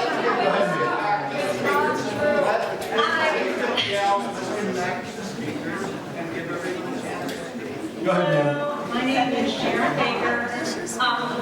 I actually chose to wear purple today because honestly, I'm in the middle of both sides.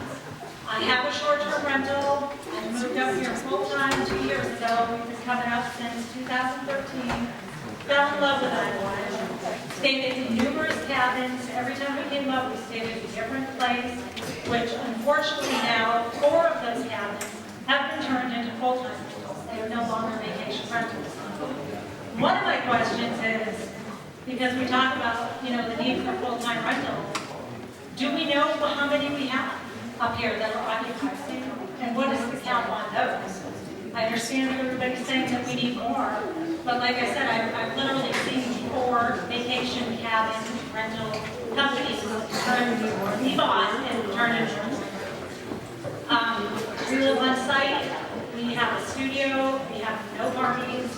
Our guests have been absolutely wonderful. We've only been doing this for a year. We have 165-star reviews. It's been great. And it's been amazing for us just to be able to meet people from different areas. We put gift bags in our cabin that have, items from local businesses, because that's huge for us to support the businesses. But I'm You guys, let her speak, there's a lot of mumbling and, and I'm not the public speaker, so this is like, but I have a lot of friends up here that own businesses. I know a lot of people that have lived up here for 50 some odd years. And it's very torn right now. And it's very sad to see such an amazing community so divided over this. And I know on both sides, there's major emotions, and there are definitely major issues coming from both sides. But there's got to be a balance, and we can't do it by opposing and being against and, and in conflict with each other. So I just would ask the people that are doing it, do it well, be good examples, and that's it. Thank you, ma'am.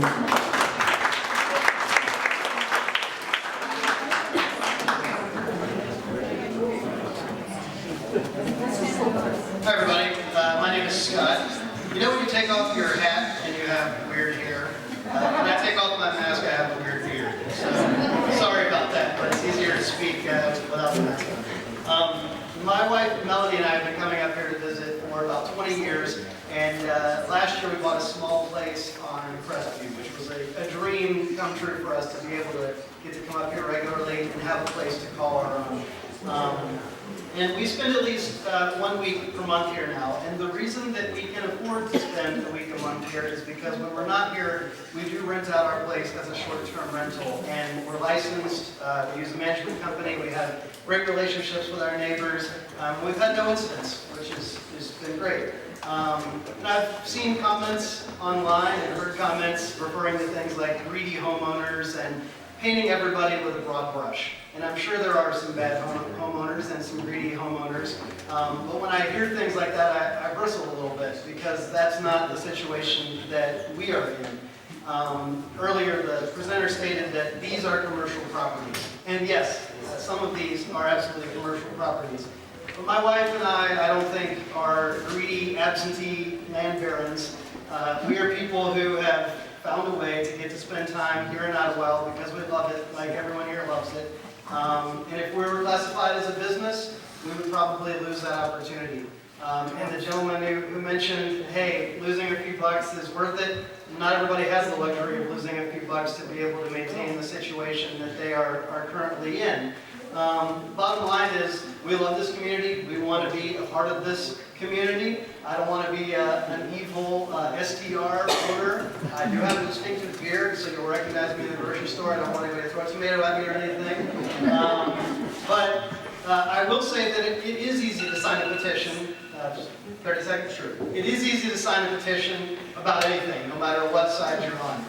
But it's harder to show up and to engage in dialogue and hear one another. And I think that what we've heard here tonight is the room's pretty split. I hear pretty much a 50-50 kind of thing happening here, and there are a plurality of perspectives here tonight. And so we can say, yeah, there's X number of signatures, and that's no reason to discount that. That's meaningful. But when you look at who's showing up to engage in the dialogue and feels passionately about this, it seems like a very much split kind of a situation. So I do hope that we can respect those opinions, not paint one another with a broad brush. I I don't feel like I'm a greedy landowner and some of the things that I've been hearing. So if we can all just hear each other and respect each other, I've heard other people calling for that, and I think that's great. And I think we all recognize there's issues that need addressing, and hopefully we can find a way to do that with some harmony.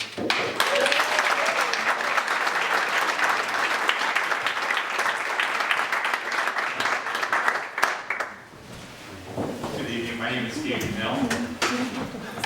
I found very quickly that this hill is not big enough. So I own one short-term rental that I run for the last 4 years. I've never had a complaint anywhere. I have a place in the desert in La Quinta. The last 3.5 years, I've become the most well-known person at the city council. You can go talk to our city mayor there, and she'll know who I am. So for 3.5 years, I've been trying to work proactively to get the community all together in some way, shape, or form.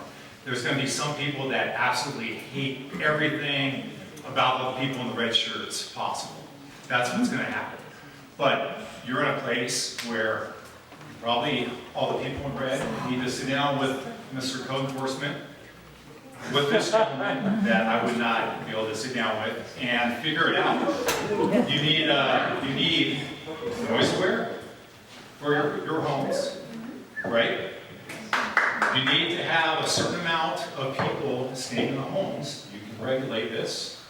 This is the most important man for the people in red, and it's an important person for the other leaders in the city.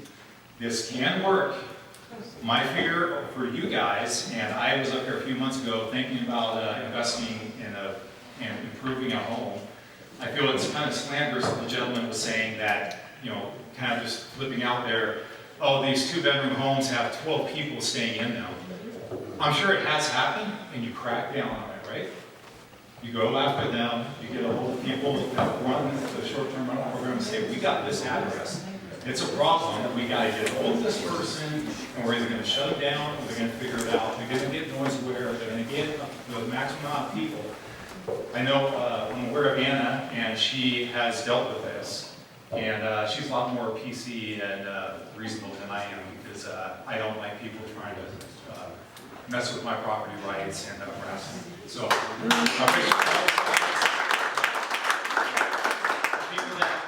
there are clearly people that have been harmed here, and you guys need to fix it, okay? So I wish everybody the best.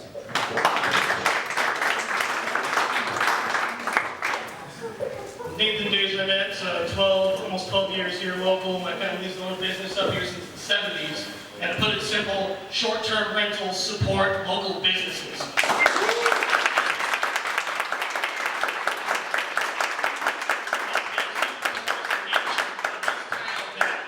You were able to choose between 3 Italian restaurants, 3 Mexican restaurants, a brewery, a winery. All these influxes thanks to tourism and short-term rentals up here that give the community these choices to choose from. On top of that, it seems that there's a regulation that we're trying to push on here, and even I believe it's Section 8, letter D, it says, a short-term rental residence cannot alter the outside appearance of the residence, including color, material, lighting, so they can't even paint the house. How does that work? Regulation isn't the solution to this problem, I think. And increasing taxes in a state that already has the second highest tax rate in the country is definitely not going to cause the problem or to cause the solutions that we need.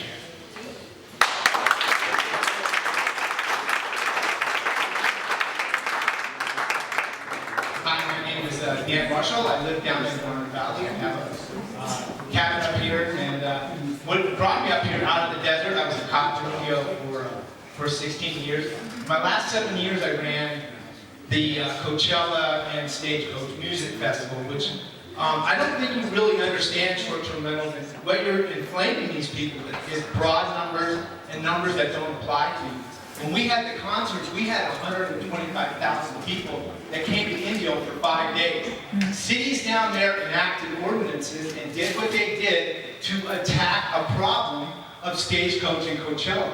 Nothing more. Not because they want to go eat at the brew pub. Not that they want to go here. My place is a 1 room. We have 2 people. That's it. No kids, no dogs. Been doing it for 2 years. My neighbors love me. My people get a gift bag with chocolate. from the chocolate place, they get some coffee from Black Mountain, they're invited down to Amelia's to enjoy the donut on me. Have you gone to Amelia's to have a donut? Have you gone to the chocolate place? We support small businesses.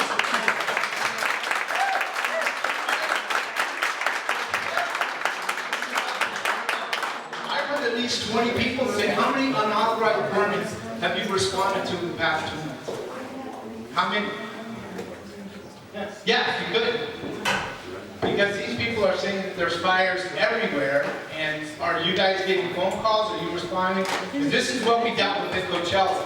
Everybody complained about everything, but nobody called the police. Because Brian here would be, I'm calling the noise calls every single night, every single day. Have you ever had to ask mutual aid? Have you had to ever get 15, 20 cops up here to bust up a ranger? Let's let the chief. Okay. Okay, so I'll start by saying this. Thank you for the opportunity. Ordinances and laws are only as good as the people that they sit over. They seriously, we have 3,571 parcels here. There's 3,571 parcels in Idyllwild. Of those 3,571 parcels, we inspect every one of those for our abatement ordinance every year. Every year, right around 600 of those parcels fail. So there's an ordinance in place. You can look it up. There's several ordinances. The state of California has an ordinance that's called the LA 100 program. We have an ordinance called 910-1. We also have a resolution called 513. And all those are put into place to ensure that people will meet the minimum requirements of the abatement ordinance. And guess what? At the end of every year, about 200 of those refuse to comply. So, that said, just about 9%, somewhere between 7 and 9% of the people. How many of you guys have ever sped in your car? So, I will say this, and that my hand was up as well. I have done it. There are laws out there that say you can't do it. So for us as a community to come together and bridge this issue is really what's at stake. We need to come together, have these discussions. I would say this, and I will answer your question, sir. I go to a lot of board of supervisors meetings. That said, there are an awful lot of empty seats in there, right? And I'm not saying that your board of supervisors, your elected officials should not have representation here tonight. They should, right? They serve us just like I serve you. They should be here and they should be listening to all sides of this discussion. Absolutely, without doubt. I would like for you to join me. I'd like to see every seat at that, down on Lemon Street full when they move to pass this ordinance one way or the other. Because that's the only way all of us are going to get our voices heard. Now, I also live in Garner Valley. And I started by saying, I do not have the exact data on which bonfires we put out last month, or last week, or last year, as it pertains to short-term rentals. Have we ever gone to a short-term rental and put out a bonfire? The answer is yes. The answer is yes. Have we ever gone to a non-short-term rental, just a regular property owner, and put out a bonfire? The answer is yes. Have we ever gone to the county park and put out multiple bonfires on the same weekend? The answer is yes, right? So, I started by saying, well, I'm only concerned about being able to serve you with the service that you require. And that service means we're going to answer 1,400 calls for service this year. Any issue that would step up in front of us being able to serve you, I'm concerned with, right? I am not taking a stance on one side or the other of the short-term rentals. Many of you got up tonight, and I applaud you for saying, look, we've set certain measures in place. We will not allow, you just said we're not going to allow more than 2 people in our unit. I, as a public servant standing back listening to all this, you will always have someone speeding on the freeway, right? You just will. Everybody knows it's 55 or 65, whatever the posted speed limit is. You're always going to have someone that bends, twists, adjusts those laws, ordinances, and rules. You just will. So let's just break away the suspense, right? No ordinance can be written ever that's going to take care of this 100%. It's just not going to happen. So some form of regulation, I don't know exactly what that looks like. I've given my piece. I said I wrote 19 different items. You're more than welcome to come by, visit me at your fire station, over in your office that I happen to sit in. And you can come by and I'll discuss with you exactly what my input was. So, do we run a mass of bonfires at short-term rentals? No, we don't. And maybe in your mind a mass is 20 of them in a year. In your mind it's one in a month or whatever that looks like. The fact of the matter is I don't know if there's data to support whether or not a short-term rental. I was on 9 different major campaign fires this year. I don't know that any single one of those was started by a short-term rental. Right? I do not believe that any one of them was. That is not to support one side or the other. The fact of the matter is we need to bring that data together. We need to cook that down. We need to come together as a community. And we need to come to an arrangement so that we're not yelling at one another. Right? This can work. There's no doubt this can work. We just need to do it responsibly. Thank you.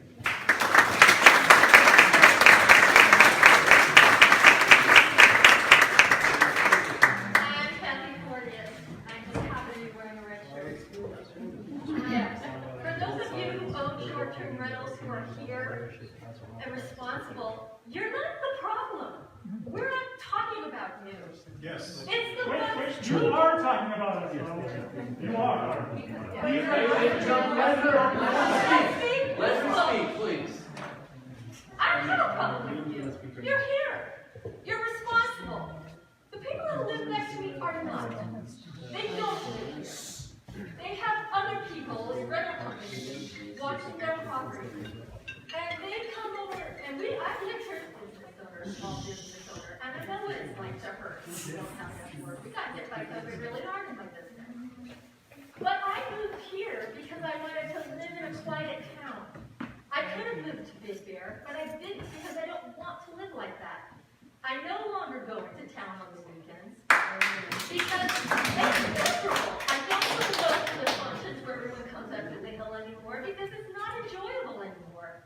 I live in a house on Fern Valley Road, and my next door neighbors don't live there, and they have a big house, and there's no limit on the people that go there. They bring their dogs.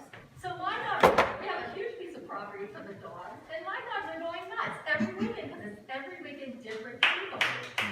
It's crazy, and they're loud. It's gotten a little better because we called people when they were ruining their house. So now they're a lot more selective. So we have had to live with people coming and taking pictures in front of our house, taking pictures of our house, calling us constantly, are you going to sell your house? You're not those people, but they're there. And it's annoying, and it's difficult, and it's loud. And we've had parties. They weren't happening at your rental houses, but they're happening in a lot of other STDs, or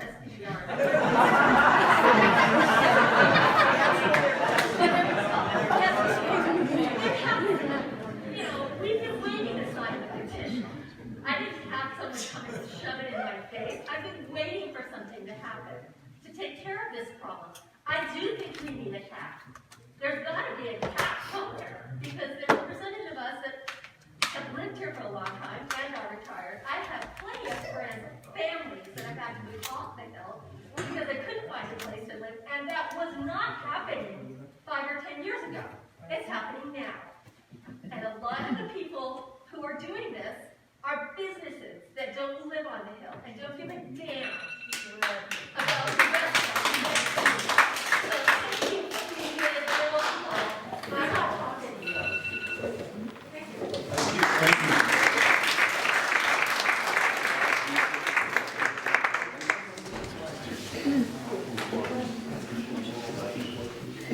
I've been here 67 years full time. There was no water district in Pine Cove. We helped start the water district. There was no fire service in Pine Cove. Nothing to supplement the Forest Service when they went off duty. They go off duty as soon as fire station over. Idyllwild grew. Idyllwild has a fire station. We helped bring Cal Fire to this mountain. Our family did in 1964. We have spent our lives building this community, and I can speak clearly that I love vacation rentals because we have them. We sell houses to people and they would say, how much money can I make? Well, so you can rent 3 weeks in the summer, all the holidays, and you're not going to pay much for your bills. They came here to enjoy their cabins, rented part-time, so they can make a little money and help pay for it. It was never intended to be a business. So let's talk about business. Let's talk about the man who said his father died because he didn't get the right information. How does the community sustain a doctor? Not by people coming in and going home the same day or 2 days later.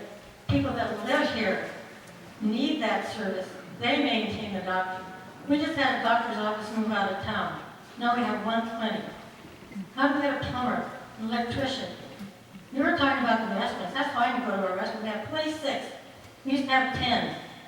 When we had the floods, our roads went out, 26 restaurateurs were crying the blues. I shouldn't say 26. The ones that knew the restaurant business said, if you're not ready to survive until May, at the end of December, get out of the business because this community will not support you. This is historic. And you talk about adding more houses. We are surrounded by government. Then we're surrounded by Indian reservations or Native Americans. We cannot grow. If you want to put another 100 houses in here, good luck. Go find a subdivider and maybe find it for them. It's not here. Big Bear has maybe 50, 60,000 lots. We have 5,500. And on those 5,500 lots, there's 4,000 developments. And on the other 1,500, they're either don't perk or they're owned by the guy next door. I own the one next door, my brother owns the next door, I own the one next door. My neighbors down the street own 5 on each side. So there's 10 lots with 2 people. You go through the records and you find out how few people really own this mountain. So how do we sustain the plumber? We can have a plumber, we'll call him, he's living in heaven now because he couldn't find a place to live. You ever heard portal cost? When they leave their door and they get here and they go home, they're going to charge you. It's not going to be the same guy who come pick up the key and have it fixed and be back by later today. This is a community, and I speak for a lot of people in this community that are leaving because you have come, some of you, and as the young lady just said, we're not mad at you that are here. Some of you yelling, you want what you want, you can get what you want, but until this town is sustained, good services, the grocery stores, and the first last lady who said, bring your food with you. We go to the stores on Thursday and Friday. Thursday's egg day, Friday's bread day. Just like being stored. I mean, whatever. Anyway, please bring everything with you when you're coming. Bring your toilet paper by all means. That's the first thing you need to bring. Soap paper. Don't take it from us. We have one of these surveys up here. We're too small. They will serve all the people that you serve up here so you can make money on your capital. Thank you.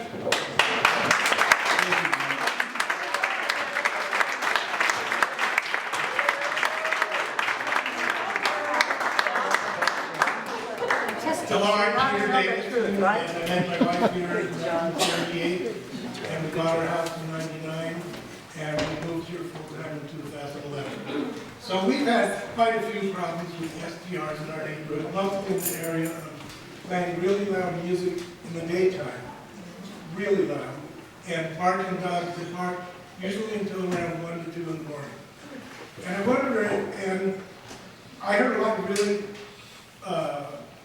moral STR owners who love their business and take care of their business. So I wonder if I could hear from the STR owners who's gotten all kinds of complaints about dogs barking, playing music during the night time, throwing trash all over the place, and having cars all over the place. How many STR owners like that have showed up?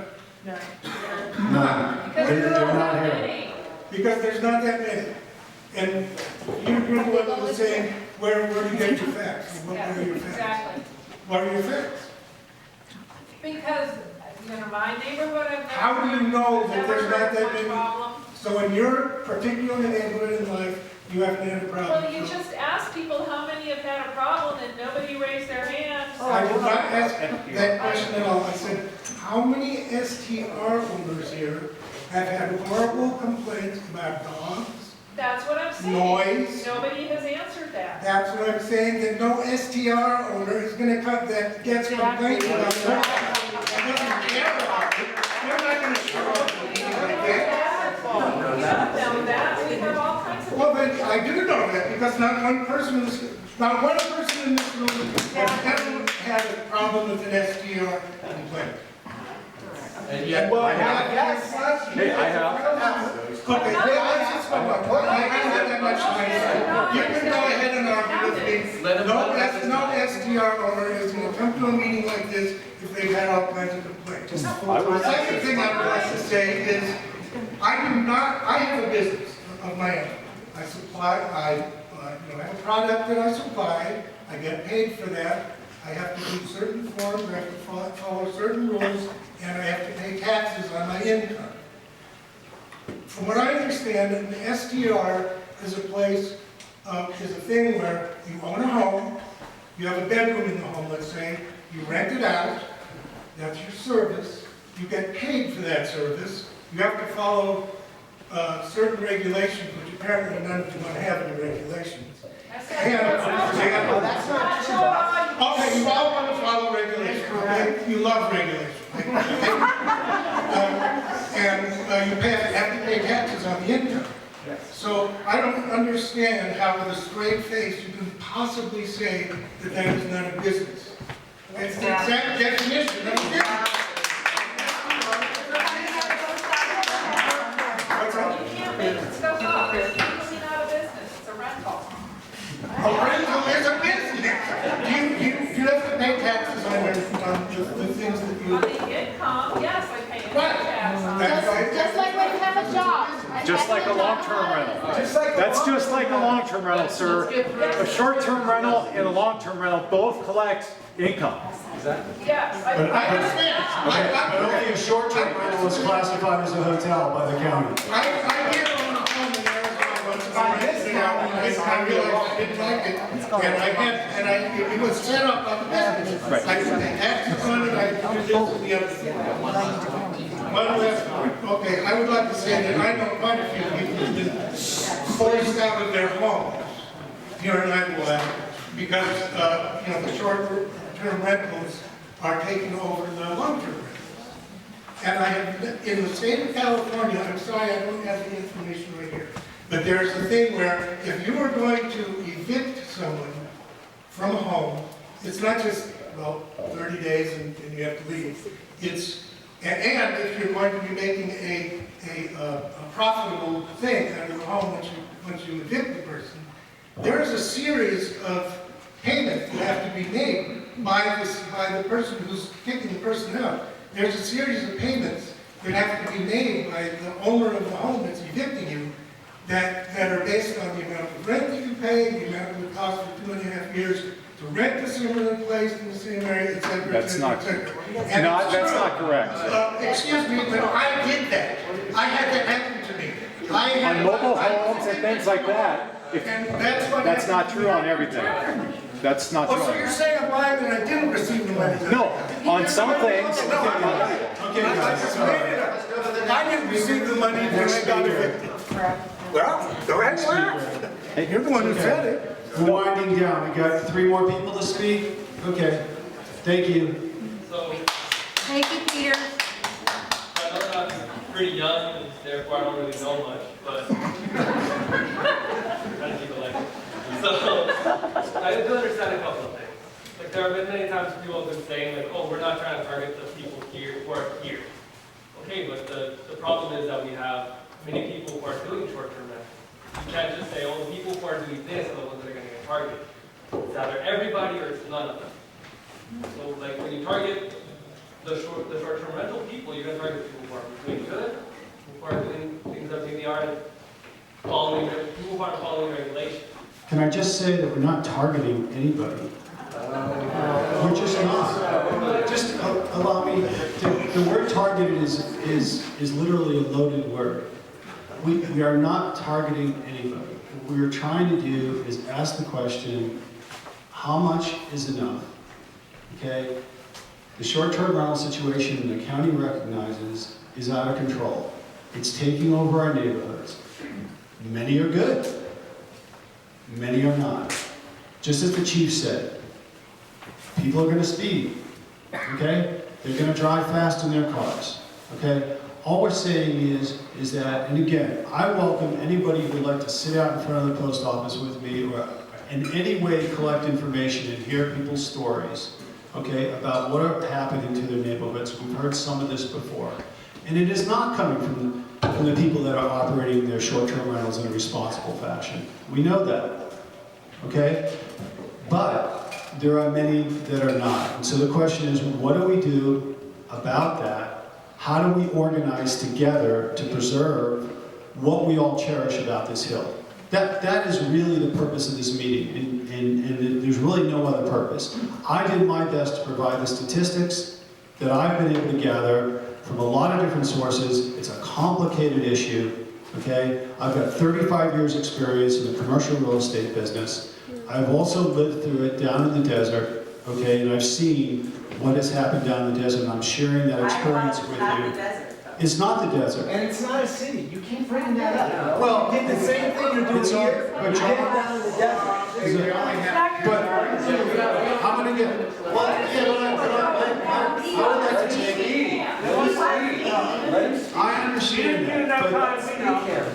Okay, I understand that. What I'm saying is the only difference really between us and the city, okay, is the city has more control over what happens in the community. Okay? Thank you. Go ahead. I agree with you in asking, what is it really going to take to help keep everything civil?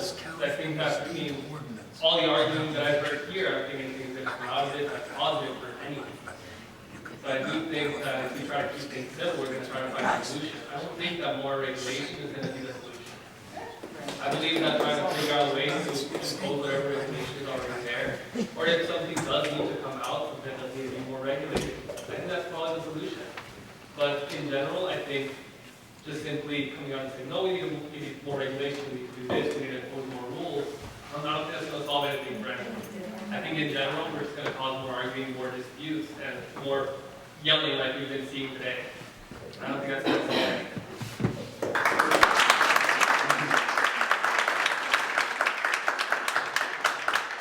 My name is Tom DiCarlo, and I'm a vacation reporter for 7 years. I'd like to thank Ryan for controlling the narrative so tightly. Yeah.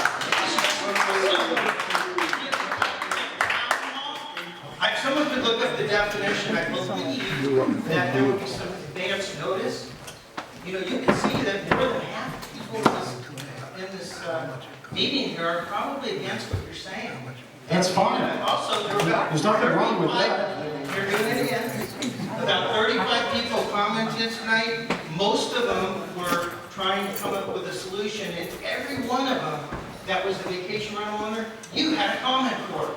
You either stopped them while they were talking, or you had some commentary to discredit. Your facts are all screwed up.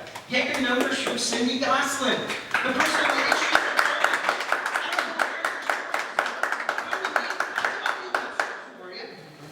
seriously. So anyways, I have a great relationship with my neighbors. I use noise sensors, could be part of the solution. Cameras could be part of the solution. Doing it for 7 years, no complaints. Maybe the county, and they will, start to listen, hopefully, to technology being part of the solution. Guest screening. We're all doing a lot of things here. You're right, probably the people that are doing it right are here tonight, and probably the people that aren't are probably not here tonight. But a lot of those people don't have permits. And you know where they're getting their permits? Your number's 50 a month or something like that. Those are trying to fill the unpermitted people here in Idyllwild. They're trying to get their licenses. Like all of us here already have. They're already doing the right thing. So your numbers are distorted on how this whole thing's growing and what it will become. You should get the facts right. I'm a member of a group called VRON, Vacation Rental Owners and Neighbors, and I would suggest the people here that can see what's starting to happen, they can see what happened in the list of cities that were named. Temecula City is so far different than what we're standing in right now. Anyways, I hope that these people will join someone like VRON, come up with responsible, technology-based, neighborhood-based solutions. We won't have these arguments. They don't need to happen. They don't happen with my neighbors. They don't happen with most of these people. So, thanks again. Controlling the narrative was awesome. Maybe I will have a town hall. And I'll invite you and give you a chance. Thank you.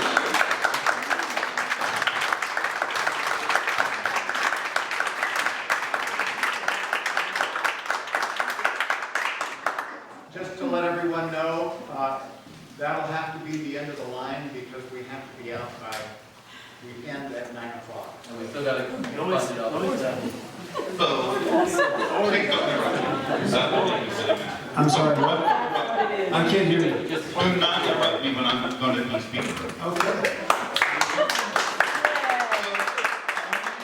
Clear. TOT taxes are typically paid by the renter, not the property owner. The owner remits the money to the government. It is not the property owner's money.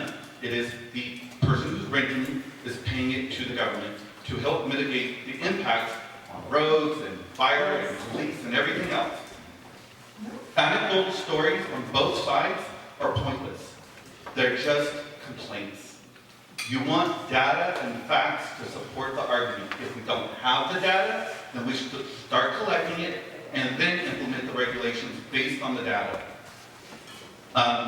When it comes to parties and noise, I'm a full-time resident here. I've had more parties at my house, and I make more noise than any of the vacation.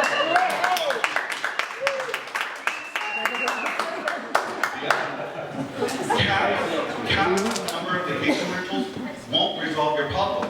If you have a noisy vacation rental next to you, why would a cap make it go away? It's still going to be there. And then when that vacation rental permit becomes released, it's going to pop up in a different neighborhood. So either it's banned or it's not. But a cap doesn't really work. Property owner rights are special.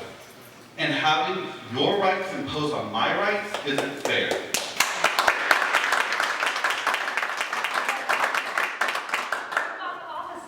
What about as a full-time resident? Why? You have the right to live in your house and enjoy it. And if you're impacted, then you move. In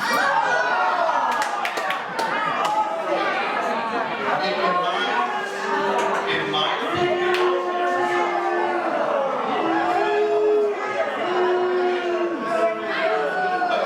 so if you have a property owner next to you that you hate, and you really don't, I just saw in the Idyllwild group, somebody who has a camera pointed at the other property owner's house.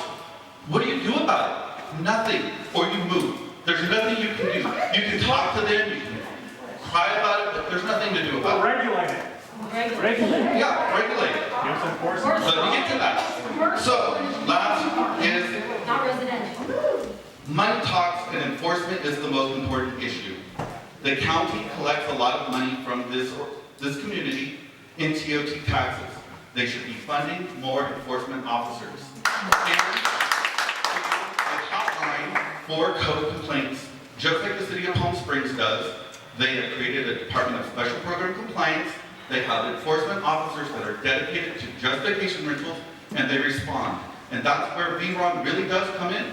They participate in local government, they help influence those regulations, and they help enforce it on all of the property owners in the community. Thank you.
We personally maintain and manage the property ourselves.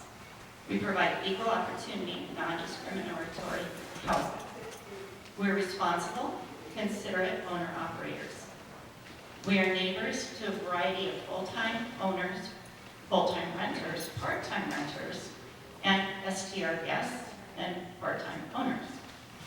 We believe the vast majority of our guests, or STR guests, I should say, are respectful and considerate people who just want to come up to hike, relax, and enjoy the area.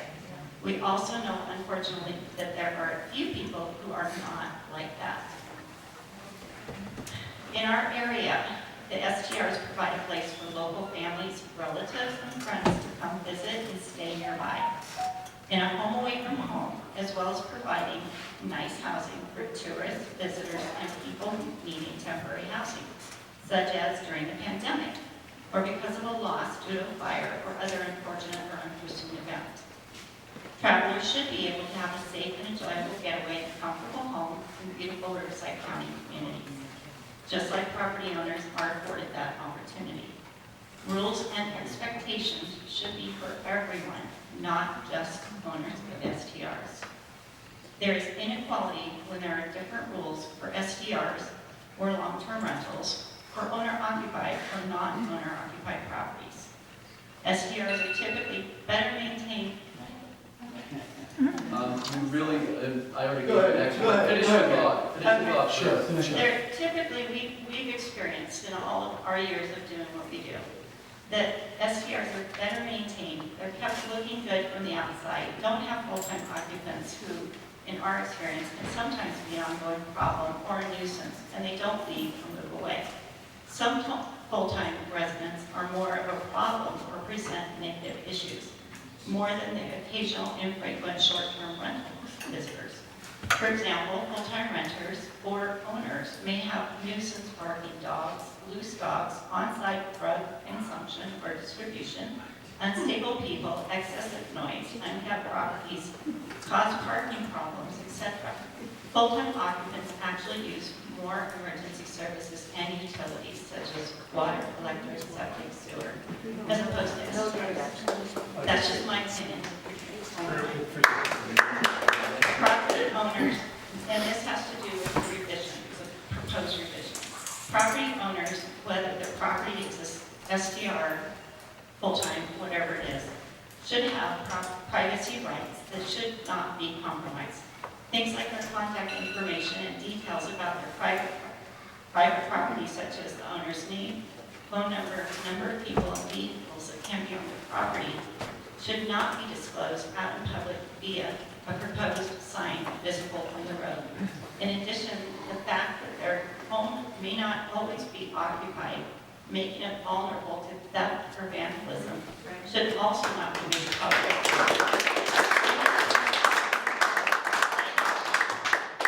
Signage should absolutely not be posted outside on vacant or sometimes unoccupied homes. If signage were required on STRs, then it would be fair for all homes to have the same information posted outside, including owner-occupied properties and full-time rentals.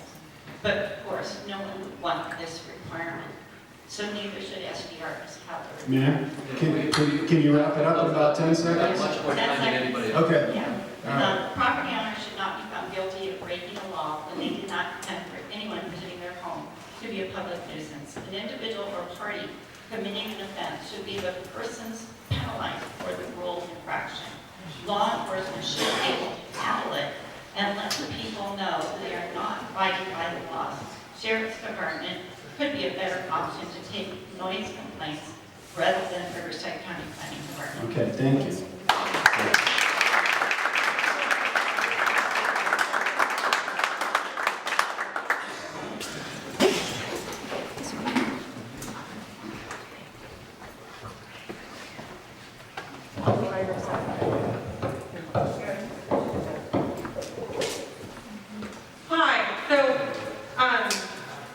My comments were actually all going to be about the ordinance or the proposed revisions and everything.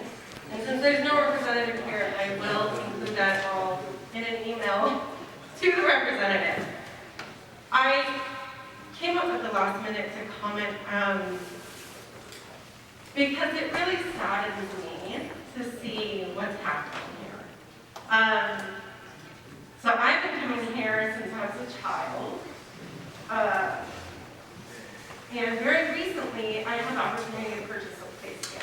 And I had that opportunity partly because of the ability to do short-term rentals very rarely, so that I could actually afford the mortgage.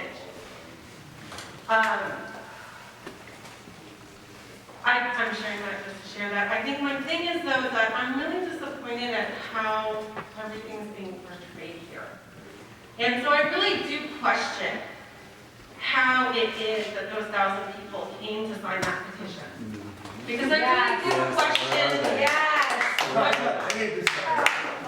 I really do question what the issue is here. There is an ordinance, there are people who are paying, who are complying, and there are people who aren't. And the issue isn't banning short-term rentals. The issue isn't putting a moratorium on them. And if you do put a moratorium on them, you are necessarily impacting people in this room. So it's really hard to hear that this is a conversation that is meant to really be inclusive and not meant to impact the people in this room, because the people in this room are the people who are complying, when actually whatever's going to happen based off this information will impact everybody. And actually it's going to impact the people who are in this room, because they're the ones following the ordinance. So the only people who are not going to be impacted are the very people who are not registered, who are not complying, and until there's enforcement, none of that's going to happen. And so it's really unfortunate to hear the discourse and the dialogue and how it's all happened. Those 255 unregistered STRs, they're the ones not in compliance, if there are that many. And I also think you've mentioned that there's an issue here with absentee ownership and absentee owners who are trying to make their buck off of all of this. But you don't know and I'm only going to count the 355, because the rest of them shouldn't be doing it because they're not in compliance. So those 355, I know people who are doing this to be able to afford to maintain houses that have been kept in their families that are in disrepair, and that they need that extra income to be able to actually maintain their houses and these communities in a way that is not a fire hazard, that is not whatever hazard it is that you all are talking about, right? The thing is, and short-term rentals, I'm sorry, short-term rentals are not the only reason why long-term rentals are an issue. There are plenty of people, there are plenty of vacation homes that sit empty that could be long-term rentals, right? And no one's gone out there to attack the vacation rentals, for shame on you for not opening them up to long-term rentals, right? Okay. Yeah. Thank you. I don't want to bid over. I'm just going to say that I'm really disappointed in that the way that a town hall can be construed in this kind of way. And it saddens me that the community that I have spent a lot of time coming to, I now see this really ugly underbelly. Thank you.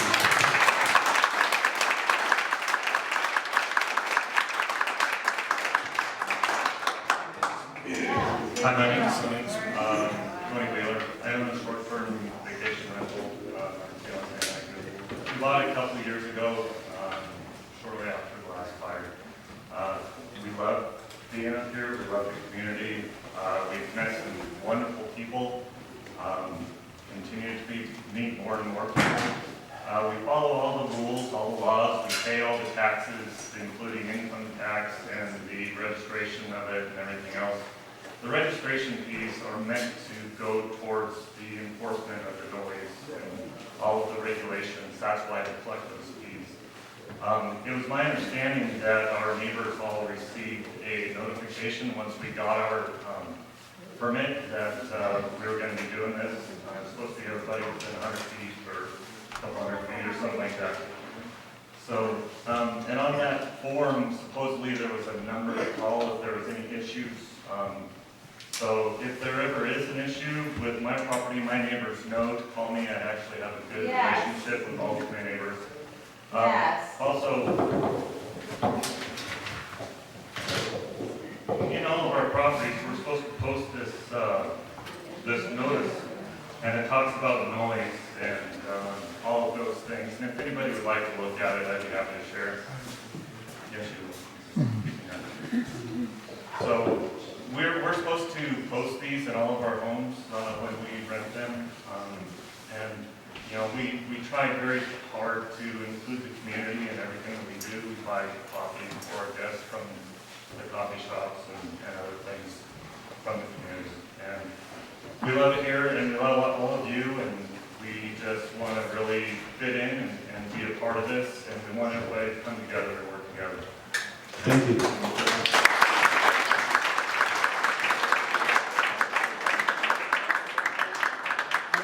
I'd like to just thank everybody for coming. Terry's going to wrap it up. I'd like to thank everybody for coming. I don't think, honestly, we're that far apart.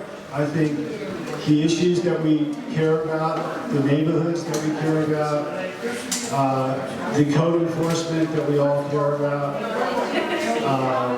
we're not that far apart. So I want to thank everybody for coming out and expressing their views. And if you would, just let Terry wrap this up. I just want to thank our local officials for coming. The county didn't come, but